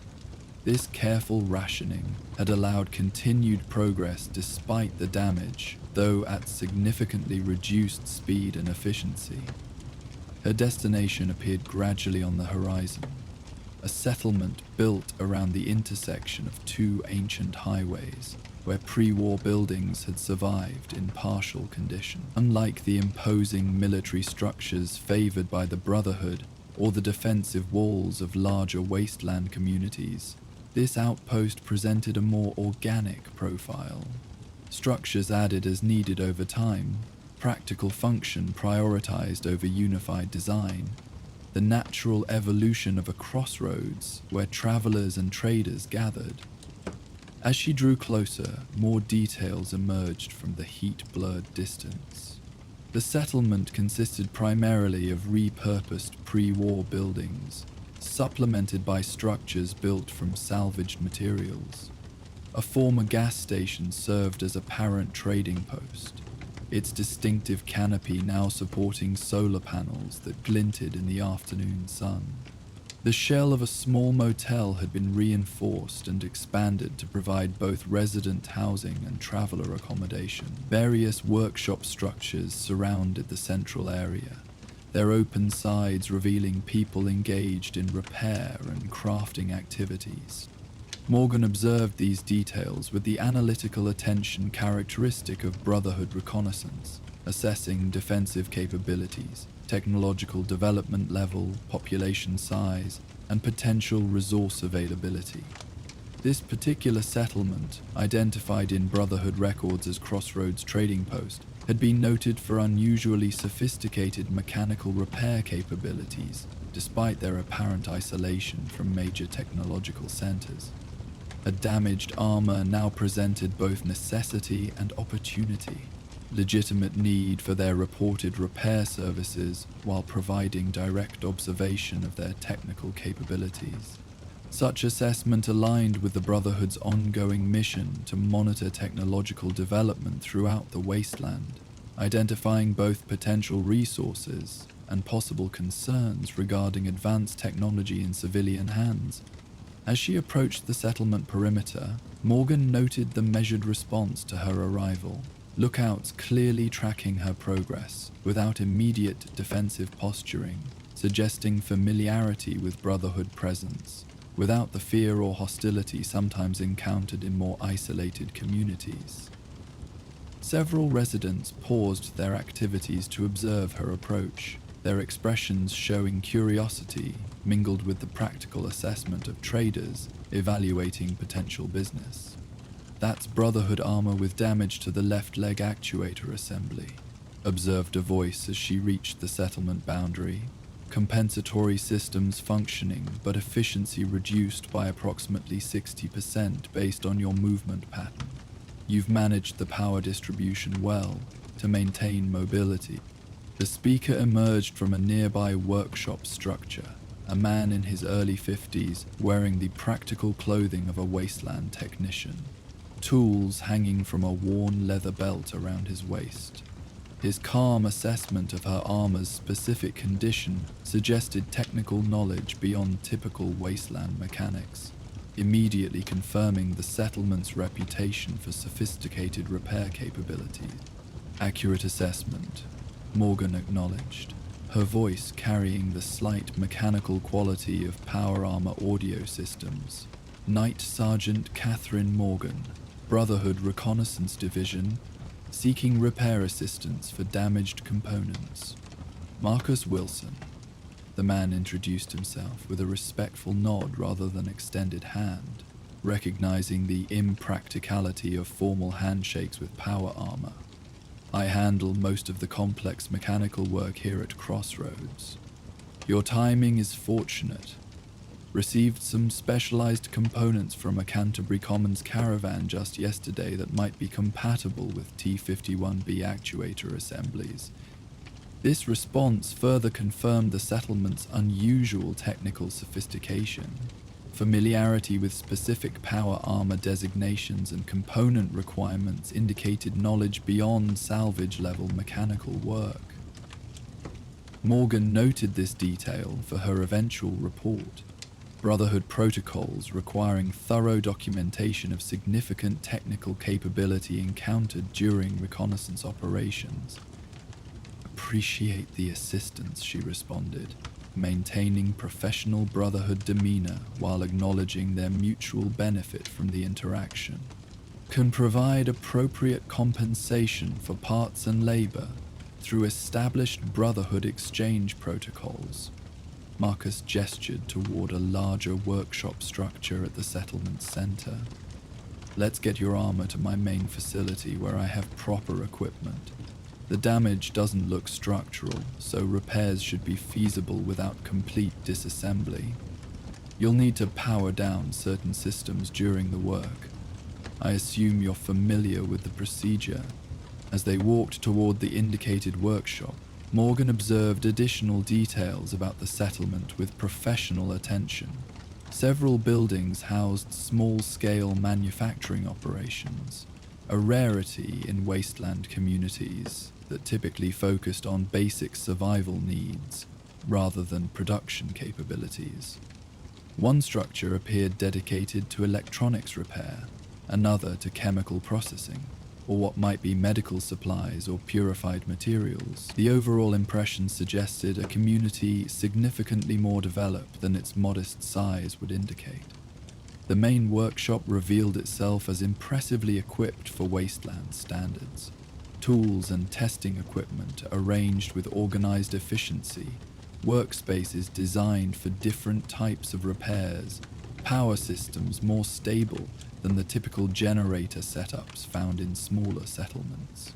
Most notably, several partial suits of salvaged power armor stood in various stages of restoration or disassembly along one wall, none complete enough for functional use, but indicating regular experience with the complex technology few wasteland mechanics would attempt to manipulate.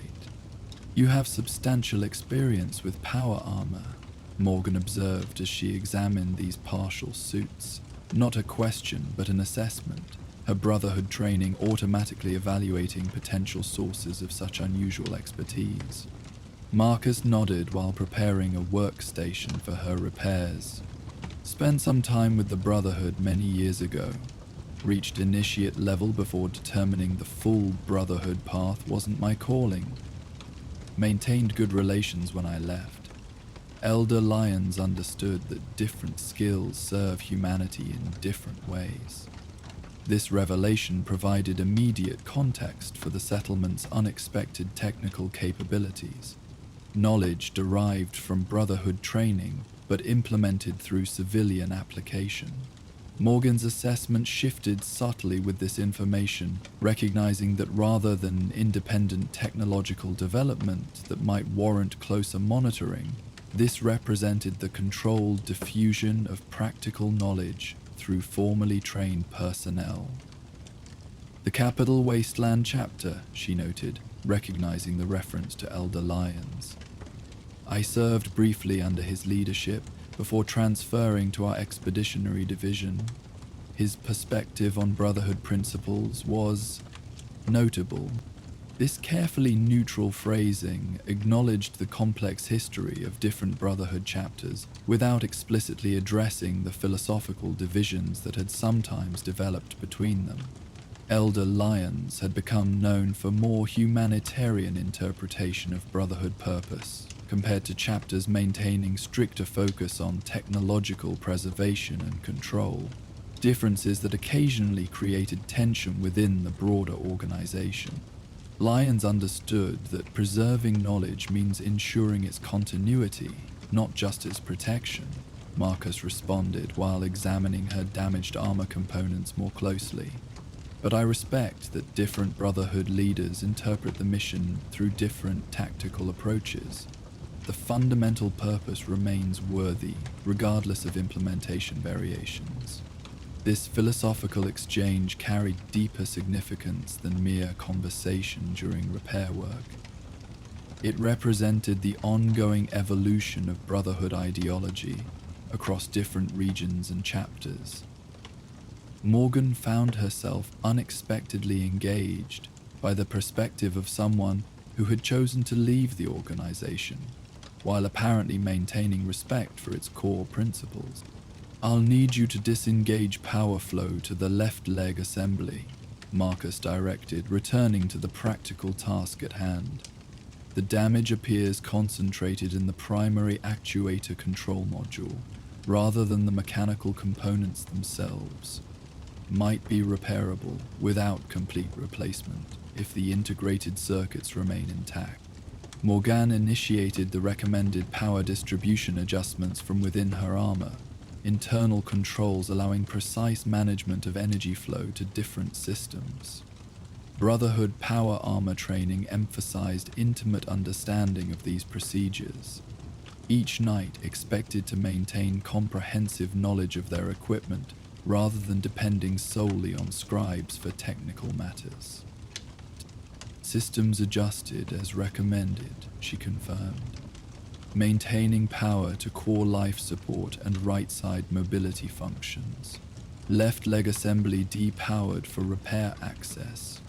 Marcus began the delicate process of accessing the damaged components, his movements demonstrating the practiced efficiency of someone thoroughly familiar with the complex technology, rather than the hesitant approach typical of wasteland mechanics encountering Brotherhood equipment. He worked with confident precision. Tools selected appropriately for each connection point, diagnostic processes followed in proper sequence, careful attention to system integration points beyond the obviously damaged sections. "The primary damage is to the control module as suspected," he reported after completing initial assessment. "But you've also got microfractures in 2 actuator connection points that would eventually fail even if the control module were replaced. Comprehensive repair will require addressing both issues for restored long-term functionality."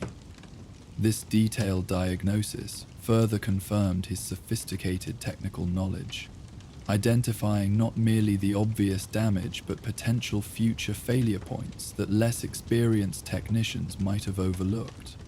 Morgan found herself impressed, despite her Brotherhood training that typically regarded wasteland technical capabilities with professional skepticism. "Proceed with comprehensive repairs," she authorized. Brotherhood compensation protocols account for thorough work rather than temporary solutions. As Marcus began the repair process, other settlement residents occasionally approached the workshop, some bringing components he requested, others simply observing with evident interest before returning to their own activities. The community demonstrated an unusual comfort with the complex technology being manipulated, suggesting regular exposure to such work, rather than the suspicion or superstitious regard often encountered in smaller settlements. "Your community shows remarkable technical development," Morgan observed during a pause in the repair work, "beyond what typical trading posts maintain, particularly in specialized manufacturing capabilities." Marcus nodded while carefully extracting the damaged control module. Crossroads developed specifically as a technical resource center rather than evolving from a standard settlement. Several of us with specialized knowledge chose this location for its central position among caravan routes. We provide repair services beyond what most communities can handle internally, receiving trade goods and resources in exchange. This deliberate development model represented an interesting variation on typical wasteland community formation, specialized service function rather than primarily self-sufficient survival focus. From a Brotherhood perspective, Such a community presented both potential value as a technical resource and potential concern regarding technological proliferation outside direct organizational control. I notice you maintain certain boundaries on your services, Morgan continued, observing documentation posted on a nearby wall that appeared to outline repair capabilities offered to travelers. Some technologies not included, despite apparent capability to address them. Technological knowledge requires corresponding responsibility, Marcus confirmed, while examining the extracted control module under magnification equipment. We repair defensive equipment, medical technology, communication systems, and basic infrastructure components. We don't repair or enhance weapons beyond standard maintenance, don't modify power armor offensive capabilities, and don't enable self-replication of advanced technology without appropriate knowledge transfer. This ethical framework surrounding technological services aligns surprisingly well with core Brotherhood principles despite operating outside formal organizational structure. Morgan found herself considering the implications of such independently developed technological responsibility, evidence that Brotherhood values could potentially influence broader wasteland development through means beyond direct control or expansion. The afternoon progressed into early evening as the repair work continued, Marcus demonstrating both technical expertise and patient craftsmanship in addressing the damaged systems. The settlement around them transitioned into evening routine, lights illuminating workshop areas as darkness approached, cooking fires being prepared for communal meals, caravan guards establishing perimeter security for overnight rest before continuing their journeys. You should consider remaining overnight after repairs are complete, Marcus suggested as he began reassembling the repaired components. Power systems will need calibration cycle to properly integrate with the restored components. Rushing that process risks incomplete synchronization between systems. Morgan considered this recommendation with practical assessment rather than automatic Brotherhood protocol adherence. While standard procedure encouraged minimal interaction with civilian settlements during reconnaissance operations, proper equipment functionality represented higher priority than arbitrary limitation of community contact. Logical recommendation, she acknowledged. Accepting your settlement's hospitality would be appreciated if offered. Always space for travelers at Crossroads, Marcus confirmed. Particularly those who bring interesting technical challenges rather than routine maintenance requests. Your armor damage provided welcome opportunity to work with current generation control modules rather than the salvaged variants we typically encounter. As repair work neared completion, Morgan found herself observing the settlement's evening activities with enhanced attention. Not merely the professional reconnaissance assessment that had initially characterized her observations, but growing appreciation for what this community had accomplished. Residents gathered in small groups around cooking areas, sharing meals while discussing the day's activity. Children received technical instruction from elders rather than being segregated from adult knowledge exchange. The atmosphere carried purposeful contentment rather than the desperate survival focus characterizing many wasteland communities. Final connections complete, Marcus announced eventually. Power can be restored to the leg assembly for preliminary testing. Recommend minimal movement initially while systems reintegrate. Morgan initiated power restoration through internal controls, feeling the familiar hum as energy flowed back into previously dormant systems. Diagnostic indicators showed promising results. Actuator response times within normal parameters, stress sensors reporting appropriate distribution patterns, alignment verification confirming proper mechanical positioning after component replacement. Initial diagnostics indicate successful repair, she reported. professional assessment momentarily giving way to genuine appreciation. Your work demonstrates exceptional quality, particularly considering field conditions rather than dedicated Brotherhood maintenance facilities. Brotherhood training provides excellent foundation, Marcus acknowledged, monitoring external diagnostic displays as she performed initial movement tests. But independent application sometimes develops innovations through necessity that formal structures might not explore, different paths to similar destinations. This observation carried philosophical implications beyond mere technical discussion, suggesting that Brotherhood knowledge might find expression through various approaches rather than exclusively through direct organizational control. Morgan found herself considering how her own understanding of Brotherhood purpose had developed through field experience compared to academy instruction. Practical application sometimes revealing nuances that theoretical training couldn't fully convey. As night settled more fully over the settlement, repair work concluded with final calibration procedures. The workshop area transformed from technical workspace to social gathering as other residents brought food and drinks, creating impromptu community celebration around the completed project. Despite her Brotherhood training that typically encouraged professional distance from civilian communities, Morgan found herself gradually included in their conversations.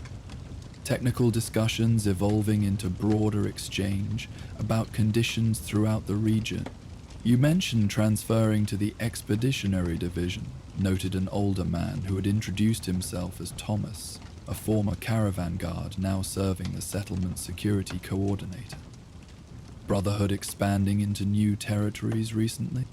"Reconnaissance and assessment rather than territorial expansion," Morgan clarified, maintaining appropriate discretion regarding specific Brotherhood operations while engaging the legitimate question.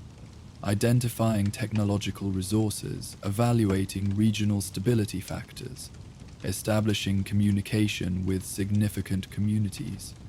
This measured response reflected Brotherhood field protocols regarding information sharing, providing general context without operational details, acknowledging organizational activity without revealing strategic intentions. Such balanced communication served both security requirements and diplomatic purposes, allowing constructive interaction without compromising sensitive information. The evening continued with similar conversations, settlement residents sharing regional knowledge that might benefit Brotherhood's situational awareness, Morgan providing appropriately limited information about broader conditions beyond their regular trade contacts.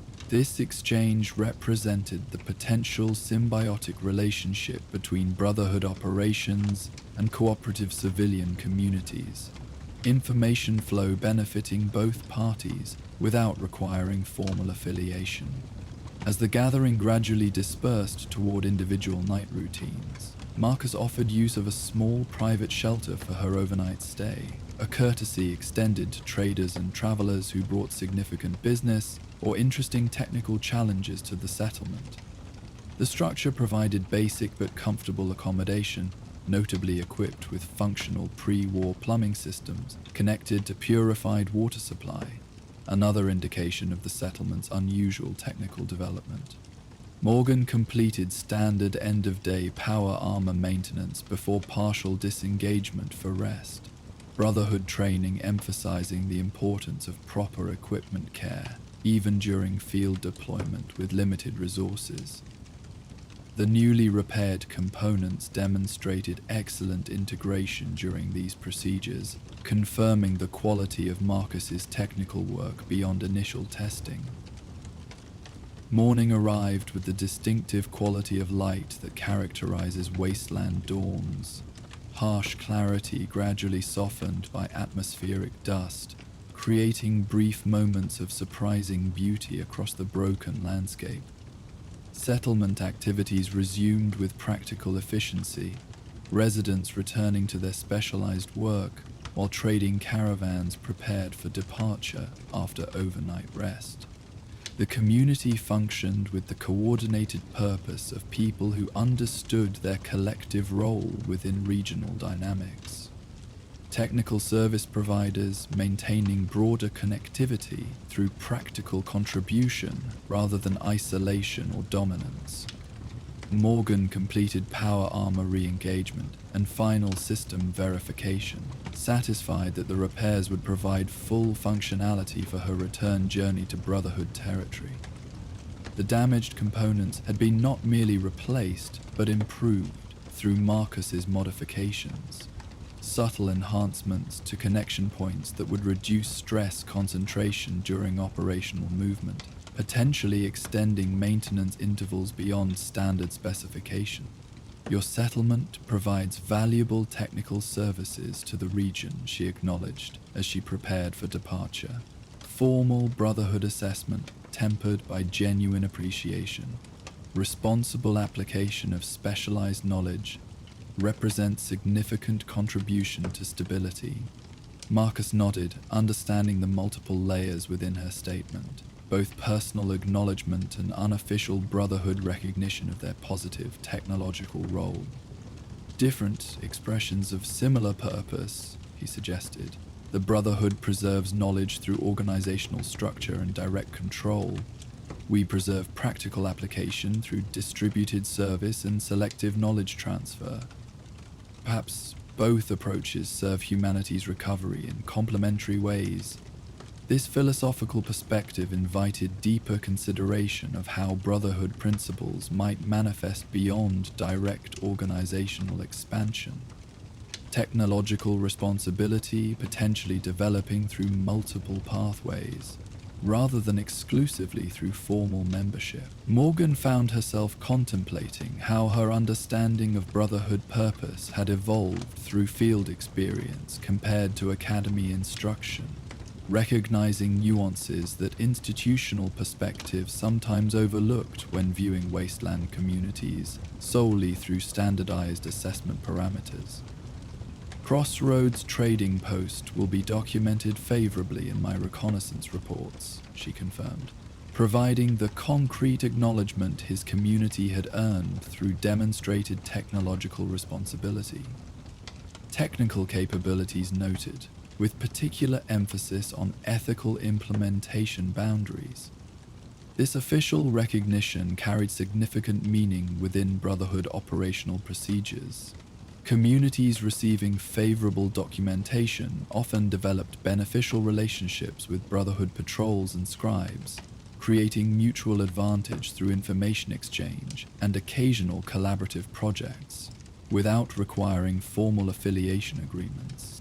As Morgan departed the settlement, power armor now functioning with restored efficiency after Marcus's skilled repairs, she found herself reflecting on the experience beyond mere technical necessity. Brotherhood training emphasized clear distinction between organizational membership and wasteland populations, necessary boundary maintaining technological discipline against potential misuse or dangerous proliferation.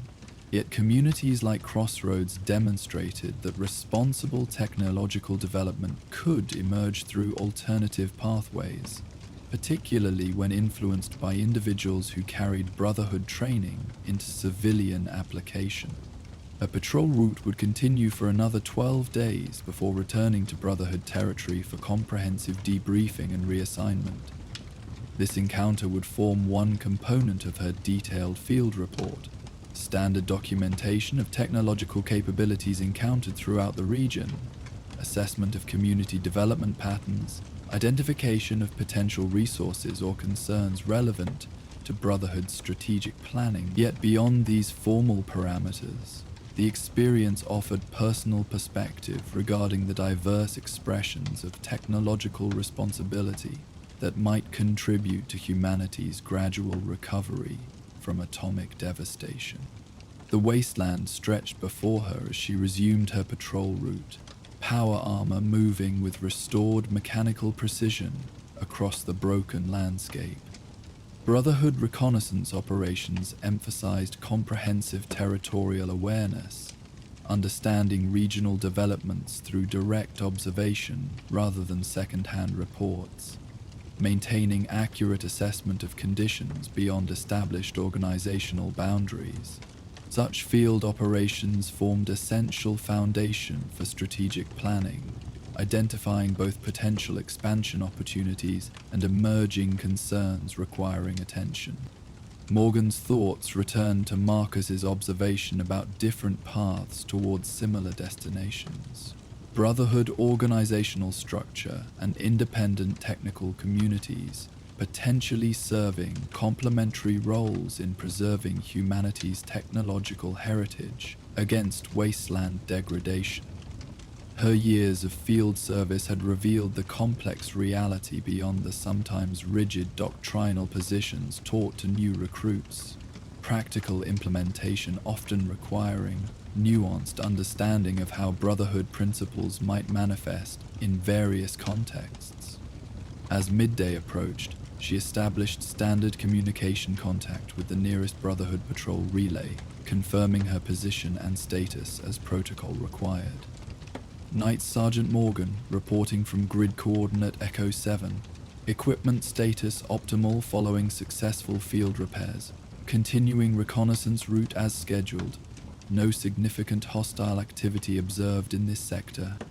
This routine communication represented the structured discipline that defined Brotherhood operations, each field unit maintaining regular contact when communication conditions permitted, building comprehensive situational awareness through coordinated information flow. While individual Knights operated with tactical autonomy during patrol operations, their observations contributed to collective understanding that informed broader organizational strategy. The remainder of the day passed in standard reconnaissance routine, methodical movement through designated patrol sectors, documentation of significant locations or resources, occasional pauses for environmental sampling in areas showing unusual radiation patterns or biological adaptation. Brotherhood field protocols emphasized comprehensive data collection beyond immediate tactical concerns, scientific observation forming a central component of their mission to understand the wasteland's ongoing evolution from nuclear devastation. Evening found her establishing temporary camp in the sheltered remains of a pre-war highway maintenance station. Partial roof structure providing protection from potential overnight precipitation, while concrete walls offered defensive position if needed. She completed standard security measures with practiced efficiency. Motion sensors positioned at appropriate perimeter intervals, minimal light source configured to avoid external visibility, power armor stationed for rapid re-engagement if emergency response became necessary. As she prepared field rations for evening meal, Morgan found her thoughts returning to the Crossroads community and its unusual technical development. Standard Brotherhood assessment would categorize such settlements primarily through technological capability metrics, evaluating potential resource value or security concerns based on equipment sophistication and manufacturing capacity. Yet her personal observations suggested equally important factors in community evaluation: the ethical frameworks surrounding technological use, knowledge transfer protocols, responsibility limitations self-imposed despite capability. Brotherhood principles can find expression beyond our direct organizational structure, she reflected while completing evening patrol documentation. Perhaps our mission's success should be measured not merely through technology we directly control, but also through responsible technological development we inspire in others. This perspective represented evolution in her understanding of Brotherhood purpose, not contradiction of organizational doctrine, but expansion of how its fundamental principles might manifest throughout the wasteland. The Brotherhood's founders had established their organization to prevent repetition of humanity's technological self-destruction, creating structured discipline around knowledge preservation and application. Yet perhaps that mission found fulfillment not exclusively through organizational growth, but also through influencing broader wasteland development towards similar technological responsibility. Night settled fully across the wasteland, stars emerging with remarkable clarity in the absence of pre-war light pollution. Morgan completed final equipment checks before establishing rest cycle, Brotherhood training emphasizing efficient sleep management during field operations to maintain optimal alertness during active patrol periods. Her repaired power armor stood in ready position nearby, its systems maintaining passive monitoring while disengaged from direct operation. The Brotherhood of Steel had been her home and purpose for 14 years. Progression from initiate through night ranks representing not merely advancement, but deepening commitment to organizational principles.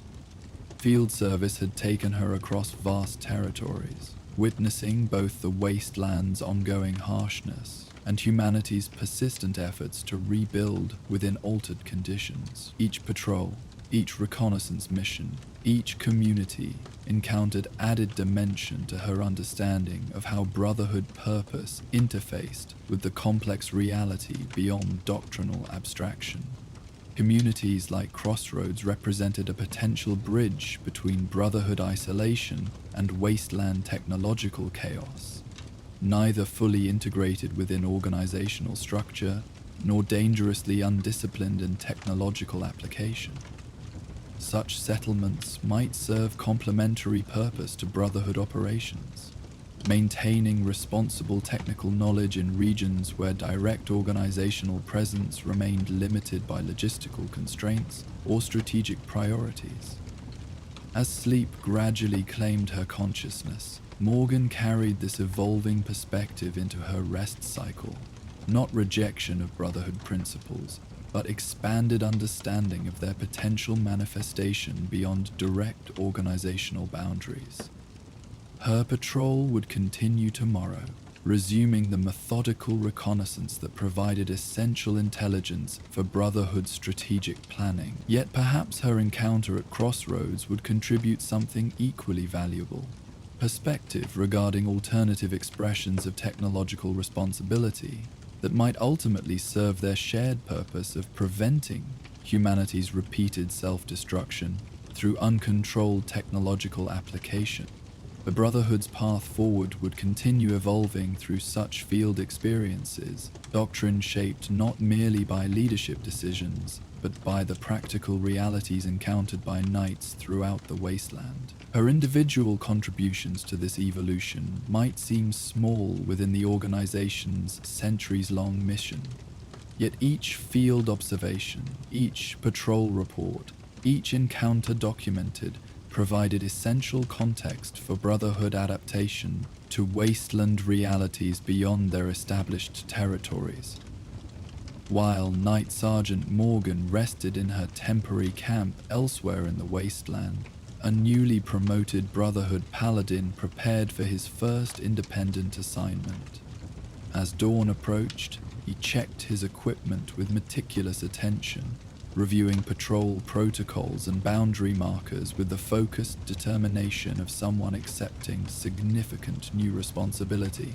As our broken knight finds rest after gaining new perspective, our next tale beckons from a misty dawn patrol, where a young paladin discovers unexpected humanity in his duty. Join us for Dawn Patrol.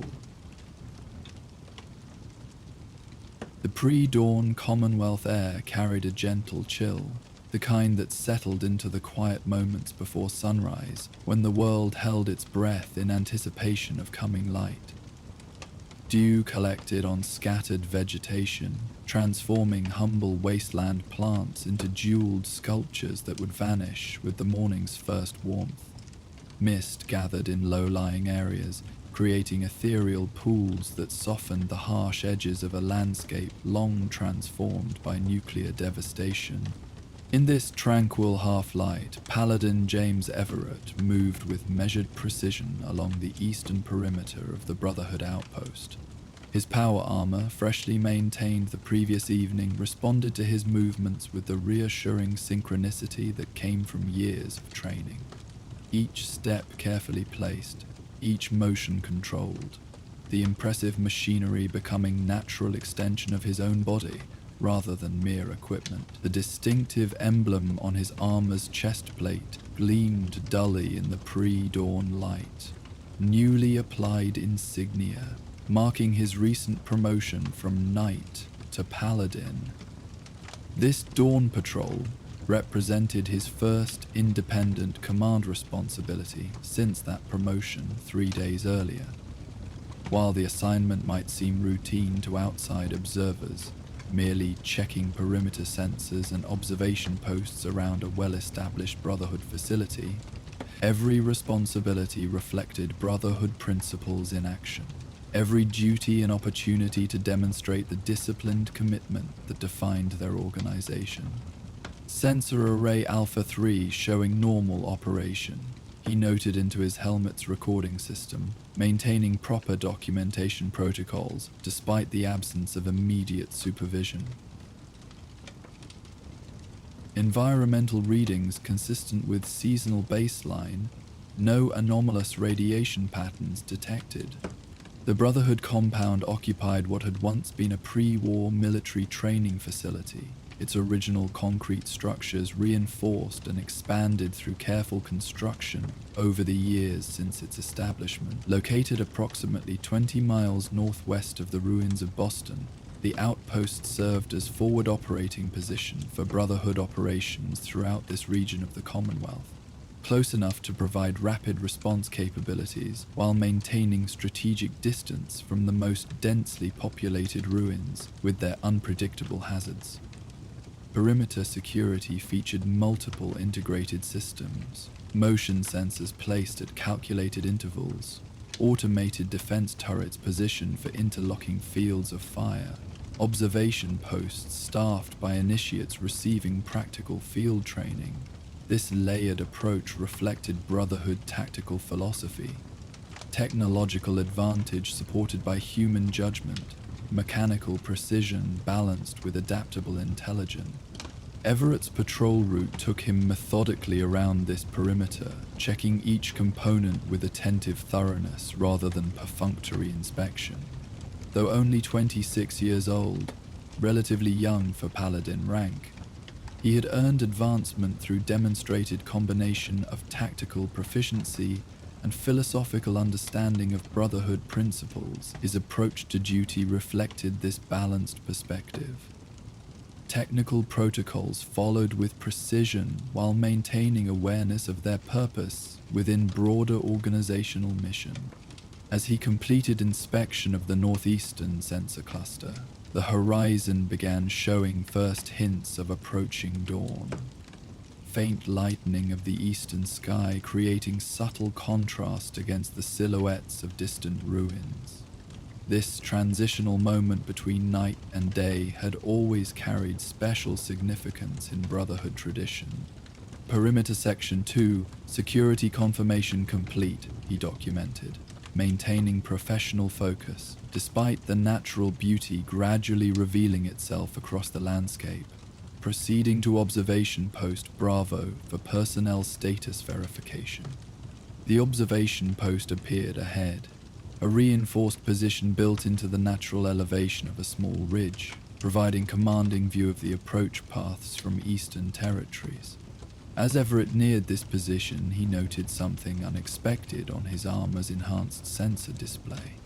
A small heat signature moving at the perimeter boundary approximately 300 meters northeast of the established patrol route. Brotherhood training emphasized thorough investigation of any anomalous readings, rather than assumption or dismissal. Adjusting his course accordingly, Everett moved toward the indicated position with heightened awareness.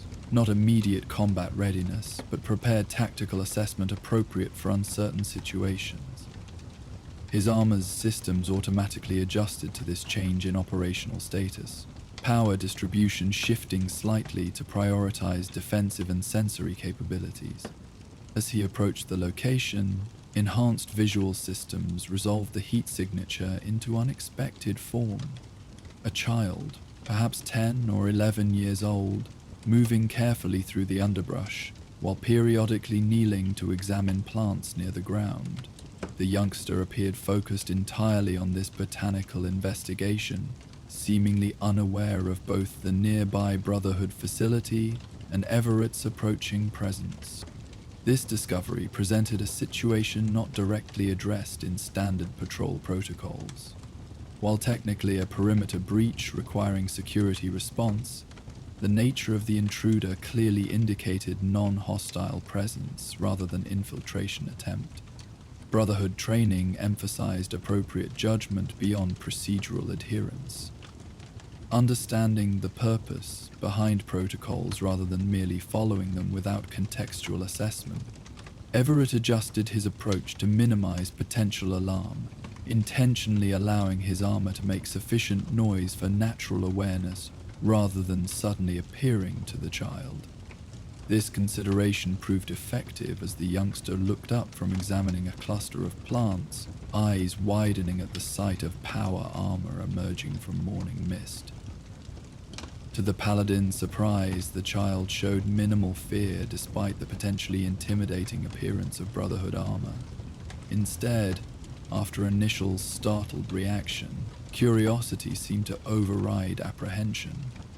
The youngster stood straight, clutching a small cloth bag that apparently contained plant specimens, and watched his approach with remarkable composure for one so young in such circumstances.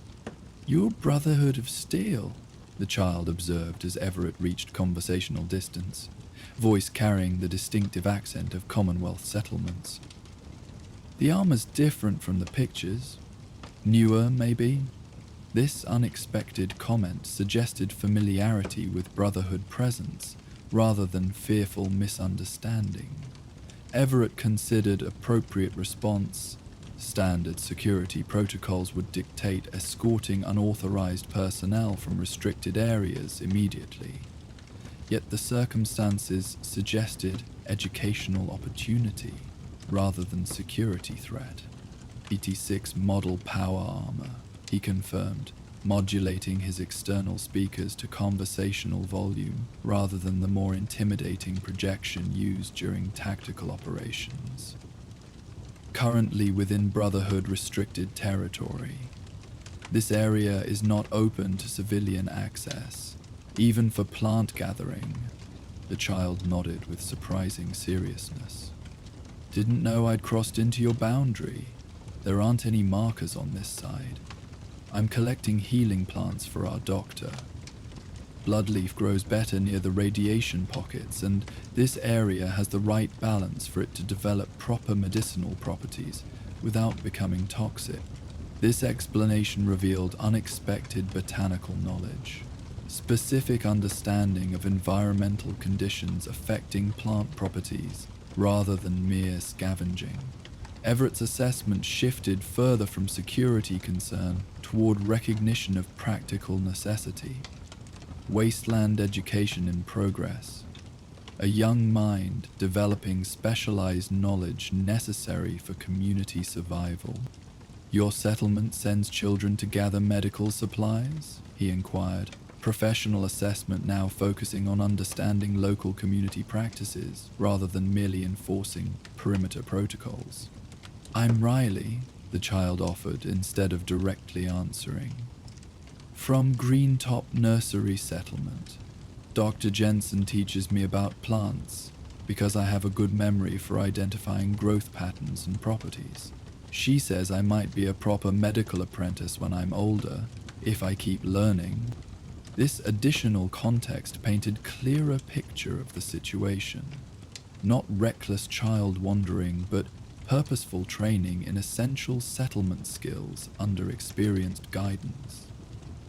Brotherhood assessment of wasteland communities included evaluation of knowledge transfer methods, recognizing that survival skills required effective education systems despite the absence of formal academic institutions. Paladin Everett, he introduced himself with measured formality appropriate to representing Brotherhood presence. This region falls under Brotherhood protection due to sensitive technology requiring secure monitoring. However, I understand your purpose is educational rather than intrusive. Riley nodded again, seemingly appreciative of being addressed with adult seriousness rather than dismissed as merely a child. Dr. Jensen marked safe gathering areas on my map, but it doesn't show Brotherhood boundaries. I can leave right away and find different bloodleaf sources. The mention of a map sparked professional interest.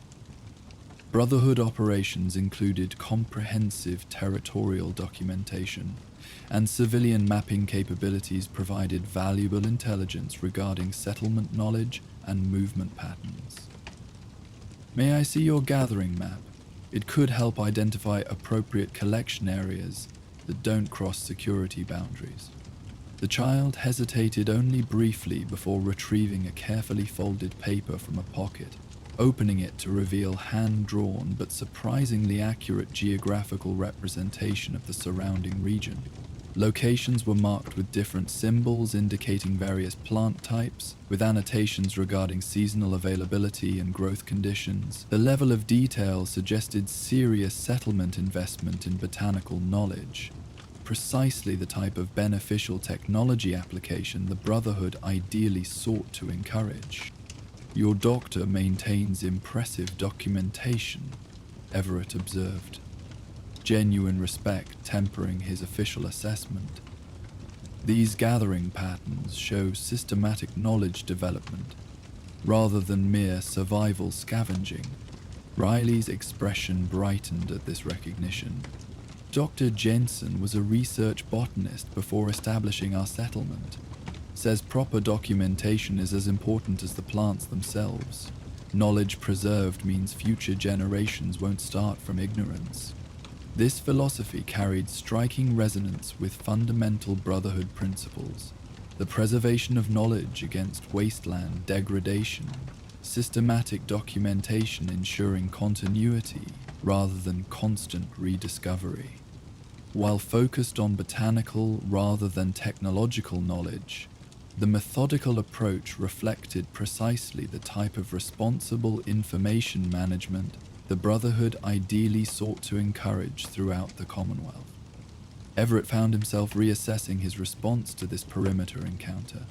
Strict protocol enforcement versus recognition of aligned knowledge preservation efforts, however modest by comparison to Brotherhood archives. His recent promotion to Paladin carried increased responsibility for representing Brotherhood principles through individual judgment, not merely following established procedural responses. I need to complete my patrol responsibilities, he decided after careful consideration. If you're willing to accompany me for the remaining inspection points, I can help identify appropriate gathering areas that don't cross into restricted zones. This would serve both your medical supply needs and our security requirements. This proposal represented balanced implementation of Brotherhood principles, maintaining security protocols while acknowledging legitimate civilian knowledge development, providing guidance rather than mere restriction. Riley appeared momentarily surprised by this unexpected offer, before nodding agreement with obvious enthusiasm. That would be really helpful, the youngster acknowledged. Dr. Jensen always says knowledge exchange benefits everyone involved. I could show you which plants have medicinal properties in return. Brotherhood medical personnel might find the information useful. As they began moving along the patrol route, Everett adjusted his pace to accommodate his young companion's limitations. Power armor, moving at measured cadence that allowed Riley to maintain position without difficulty. The morning light strengthened gradually around them, burning away mist patches and illuminating the landscape with increasing clarity. Wildlife became more visible as daylight penetrated the lingering shadows. Radstags moving cautiously through distant clearings, bloatflies beginning their daily patterns, even the occasional rabbit darting between protective cover. "That's a sensor array, isn't it?" Riley asked as they approached the next inspection point, for detecting movement and radiation changes. "We have simpler versions around our settlement perimeter, but nothing that sophisticated." This observation demonstrated surprising technical awareness for one so young, suggesting the settlement provided broader education beyond merely specialized botanical knowledge. Everett considered appropriate response, balancing security limitations against educational opportunity, recognizing that basic sensor technology hardly constituted sensitive information requiring absolute confidentiality. "Correct identification," he confirmed while beginning standard inspection procedures. "Multi-spectrum detection capabilities for comprehensive environmental monitoring. Settlement security systems often focus on simple motion detection, but combined sensor packages provide more complete situational awareness." As he completed the necessary maintenance checks, Everett found himself explaining basic principles underlying the equipment. Technical information appropriate for general understanding without revealing sensitive operational parameters. Riley listened with evident fascination, occasionally asking surprisingly insightful questions that demonstrated genuine comprehension rather than mere curiosity.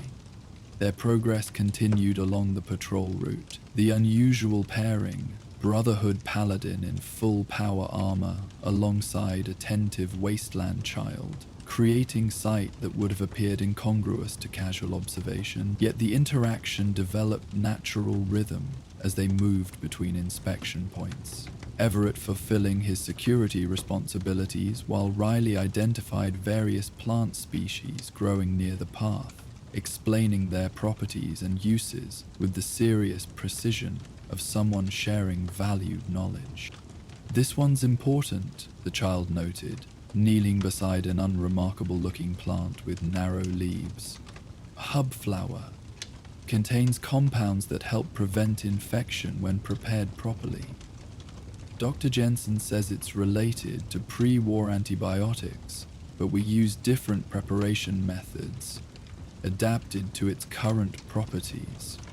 Everett recorded this information through his armor's documentation system, recognizing potential value for Brotherhood medical personnel operating in field conditions. While the Brotherhood maintained superior pharmaceutical capabilities through preserved pre-war knowledge, field operations sometimes required improvisation using available resources, precisely the knowledge wasteland settlements had necessarily developed through generations of adaptation.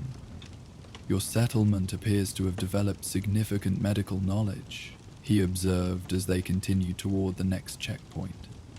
Brotherhood records indicate Greentop Nursery as primarily agricultural production center, medical specialization not previously documented in our assessment reports. Riley nodded with evident pride. "Started that way. Growing food was the first priority. Dr. Jensen joined 3 years ago when her previous settlement was destroyed by super mutants. Brought medical knowledge and started teaching systematic collection instead of random gathering. Says proper documentation means knowledge survives, even if individuals don't."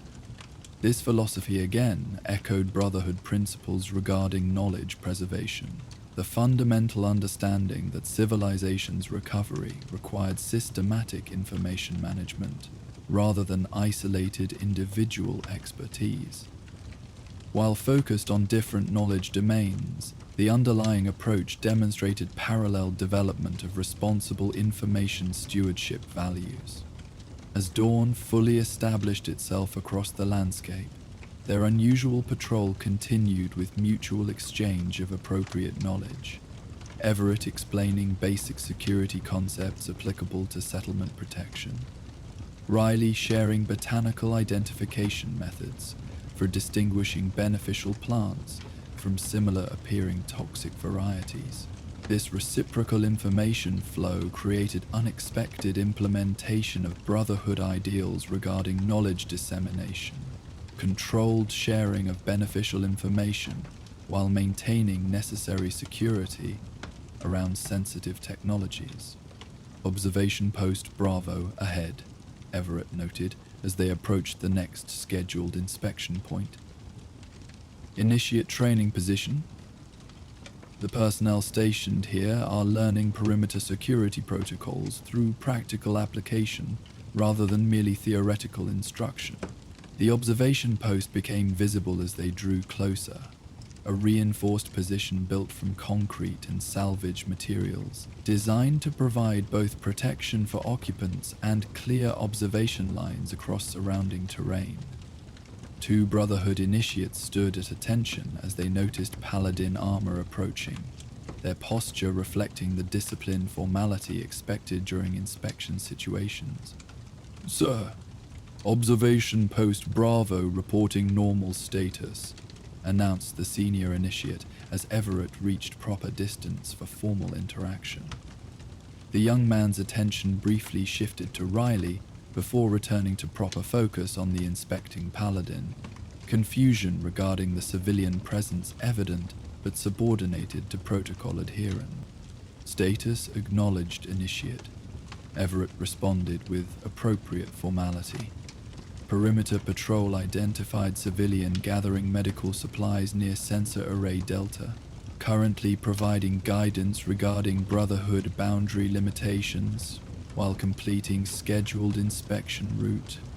This explanation, delivered with matter-of-fact professionalism, established appropriate context for the unusual situation. Neither emergency response nor procedural violation, but adapted implementation of security protocols appropriate to specific circumstances. The initiates accepted this assessment with the appropriate deference to Paladin authority, though their expressions suggested this scenario hadn't been covered in their training materials. After completing necessary inspection procedures and documentation, Everett and Riley continued along the patrol route, now moving westward along the perimeter as morning fully established itself across the Commonwealth. Their conversation developed increased comfort as initial formality gradually yielded to more natural exchange, though Everett maintained appropriate Brotherhood representation throughout. "Those are Brotherhood initiates?" Riley asked once they had moved beyond hearing range of the observation post. "They looked really young, not much older than some of our settlement's apprentice farmers. Initial Brotherhood training begins between 16 and 18 years of age," Everett explained, recognizing legitimate curiosity rather than security-sensitive inquiry. "Observation post duty provides practical experience in security protocols and environmental monitoring, while remaining within established perimeter protection." This educational approach clearly resonated with Riley's own experience as settlement medical apprentice. Practical application under controlled conditions rather than purely abstract instruction. Despite vastly different organizational structures, both Brotherhood and settlement training recognized the essential value of experiential learning for developing practical capability rather than mere theoretical knowledge. As they approached the northwestern perimeter section, Everett consulted the hand-drawn map Riley had shown earlier, identifying areas beyond Brotherhood boundaries that showed appropriate conditions for the medicinal plants being sought. His enhanced geographical knowledge, combined with her botanical expertise, created complementary assessment capabilities. Brotherhood territorial documentation, supporting settlement resource gathering needs through appropriate guidance rather than mere restriction. This region, approximately 2 kilometers northwest of our perimeter, shows environmental conditions similar to your documented gathering sites, he indicated, highlighting an area on the map. Beyond Brotherhood security limitations, but within reasonable travel distance from your settlement location. Radiation levels within acceptable parameters for medicinal plant development, without excessive contamination risk. Riley studied the indicated location with serious attention, comparing it against Dr. Jensen's documented requirements for optimal gathering conditions. That looks promising. Similar soil composition and water access to our best bloodleaf sources. I can adjust my gathering route to focus there instead of accidentally crossing your boundaries. This collaborative solution represented Brotherhood principles implemented through balanced judgment rather than rigid protocol enforcement, maintaining necessary security boundaries while supporting beneficial civilian activities through appropriate guidance.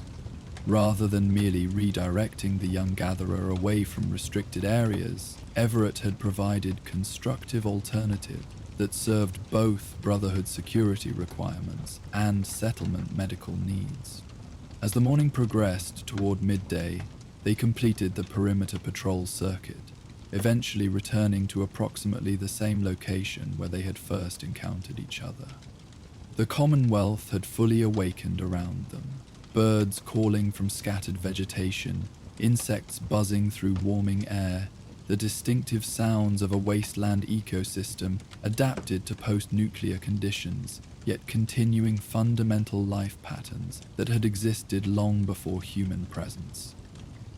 I need to return to Brotherhood headquarters for patrol documentation and debriefing, Everett explained as they reached effective conclusion of their shared journey. Your settlement lies northward from this position, approximately 4 kilometers based on map coordinates.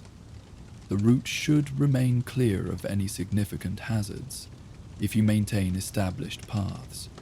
Riley nodded with the serious responsibility of someone accustomed to independent movement through potentially dangerous territory despite young age, a necessity of wasteland childhood rather than parental negligence. Thank you for showing me the better gathering areas instead of just sending me away. Dr. Jensen will be interested in the new location with similar growing conditions. Everett considered appropriate conclusion to this unexpected encounter, balancing Brotherhood representational responsibility against recognition of potentially beneficial knowledge exchange for both communities.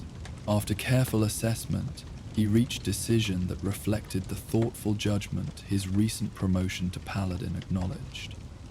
If your settlement medical specialist wishes to document appropriate gathering locations more comprehensively, Brotherhood territorial survey information could provide beneficial geographical reference, he offered. Limited information exchange regarding non-sensitive resource locations serves mutual interests in regional stability. This carefully bounded offer represented measured implementation of Elder Maxon's evolving Commonwealth engagement protocols, controlled cooperation with civilian settlements demonstrating responsible knowledge management, supporting beneficial development while maintaining necessary security around sensitive technologies. The potential medical benefits for surrounding communities aligned with Brotherhood humanitarian objectives without compromising core security requirements. I'll tell Dr. Jensen, Riley promised with evident excitement at this unexpected development. She always says knowledge becomes more valuable when properly shared rather than hoarded without purpose. This philosophical observation, coming from a child yet reflecting sophisticated understanding of knowledge management principles, reinforced Everett's assessment regarding the settlement's educational development.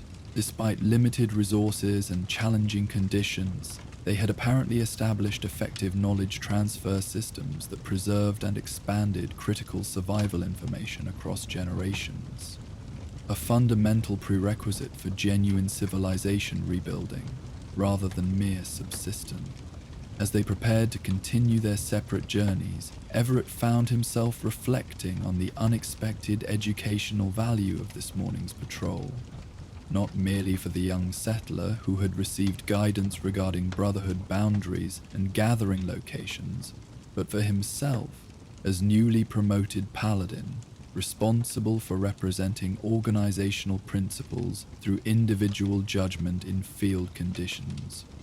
Ad victoriam, young scholar, he offered as formal farewell, using the traditional Brotherhood phrase but adapting context to acknowledge the child's evident commitment to knowledge preservation, despite standing outside their organizational structure. May your gathering prove successful and beneficial to your community's welfare. Riley responded with solemn nod that mimicked Brotherhood formality with amusing seriousness. Ad Victoriam, Paladin Everett. Thank you for the new knowledge about sensor systems and territorial mapping. Dr. Jensen says understanding how others protect their communities helps us improve our own methods. With this exchange complete, they departed in separate directions. Brotherhood Paladin returning to headquarters for mission documentation and debriefing, young settlement apprentice proceeding toward newly identified gathering locations, with adjusted understanding of regional boundaries. Their brief intersection represented unexpected implementation of Brotherhood principles regarding knowledge exchange, controlled sharing of beneficial information while maintaining necessary security around sensitive technologies. As Everett approached the Brotherhood compound, Morning Sun now fully established across the Commonwealth, he prepared mental framework for patrol debriefing that would accurately document the encounter while placing it within appropriate operational context. Standard reporting formats included provisions for civilian contact assessment, evaluating potential intelligence value, security implications, and relationship development opportunities relevant to Brotherhood's strategic objectives in the region. The compound appeared ahead, concrete structures and reinforced barriers presenting formidable defensive profile without excessive ostentation, practical security rather than intimidation display. Brotherhood personnel moved with disciplined purpose throughout the facility, knights conducting equipment maintenance, scribes documenting research findings, initiates receiving instruction in various operational protocols. The collective activity represented Brotherhood principles in coordinated action, each individual contributing specific function within comprehensive organizational structure. Elder Maxson would receive full patrol documentation as required by protocol, including the unscheduled civilian interaction and resulting knowledge exchange regarding territorial boundaries and gathering locations. While some Brotherhood chapters maintained strict isolation from wasteland communities, Maxson had established more nuanced engagement approach in the Commonwealth, recognizing that controlled cooperation with responsible civilian populations ultimately served their broader mission more effectively than universal restriction. As Everett prepared for formal debriefing procedures, he reflected on the patrol's unexpected educational value beyond tactical security assessment. The encounter had provided practical opportunity to implement Brotherhood principles through balanced judgment rather than rigid protocol adherence, maintaining security requirements while acknowledging aligned knowledge preservation efforts, however modest, by comparison to Brotherhood archives. Perhaps most valuable was the reminder that Brotherhood principles found expression through thoughtful application rather than mere procedural repetition. Understanding the purpose behind protocols rather than following them without contextual assessment. His recent promotion to Paladin acknowledged this developing judgment capability, entrusting him with increased responsibility for representing organizational values through individual decisions in field condition.